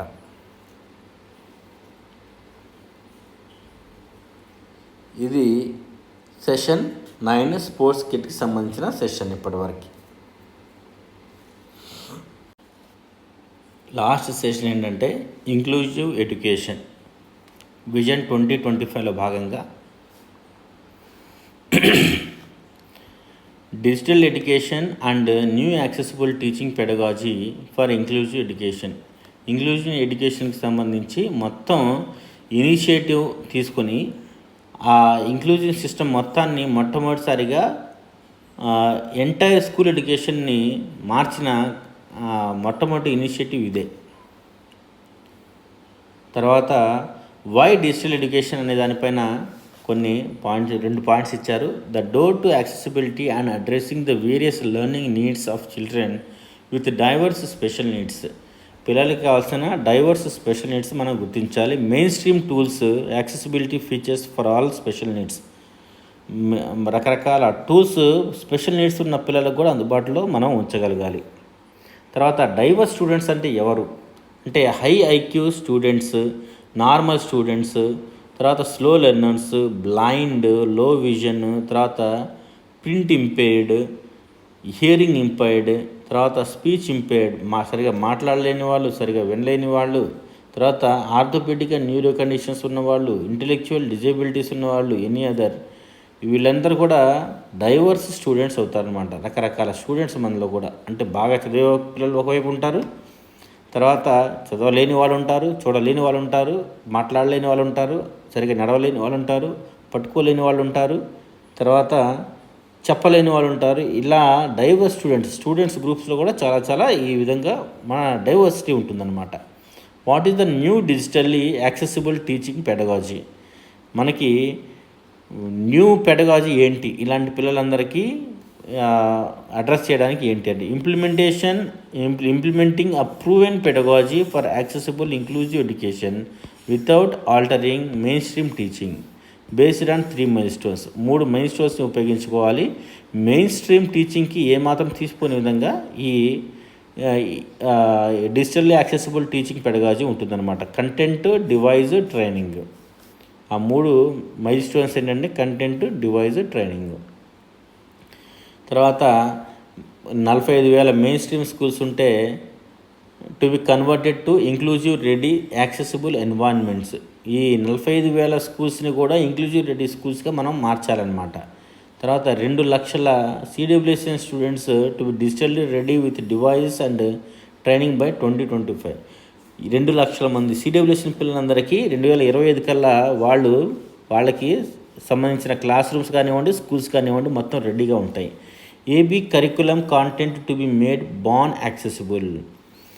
ఏపీ కరికులం ఏంటంటే ప్రతి ఒక్కరికి ఇవన్నీ కూడా యాక్సెసిబుల్గా ఉంటాయన్నమాట. Accessible LMS for all students be it in schools of home based. ఇవన్నీ కూడా మనం అందుబాటులో ఉండాలన్నమాట. తర్వాత ఇంప్లిమెంటేషన్ ప్లాన్స్ ఏంటి అనేది కూడా విజన్ 2025కి సంబంధించిన ఇంప్లిమెంటేషన్ ప్లాన్స్ ఇచ్చారు.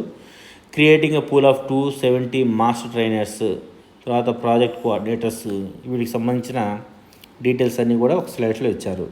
ఇంక్లూజివ్ స్పోర్ట్స్ గురించి ఒక స్లైడ్ ఇచ్చారు.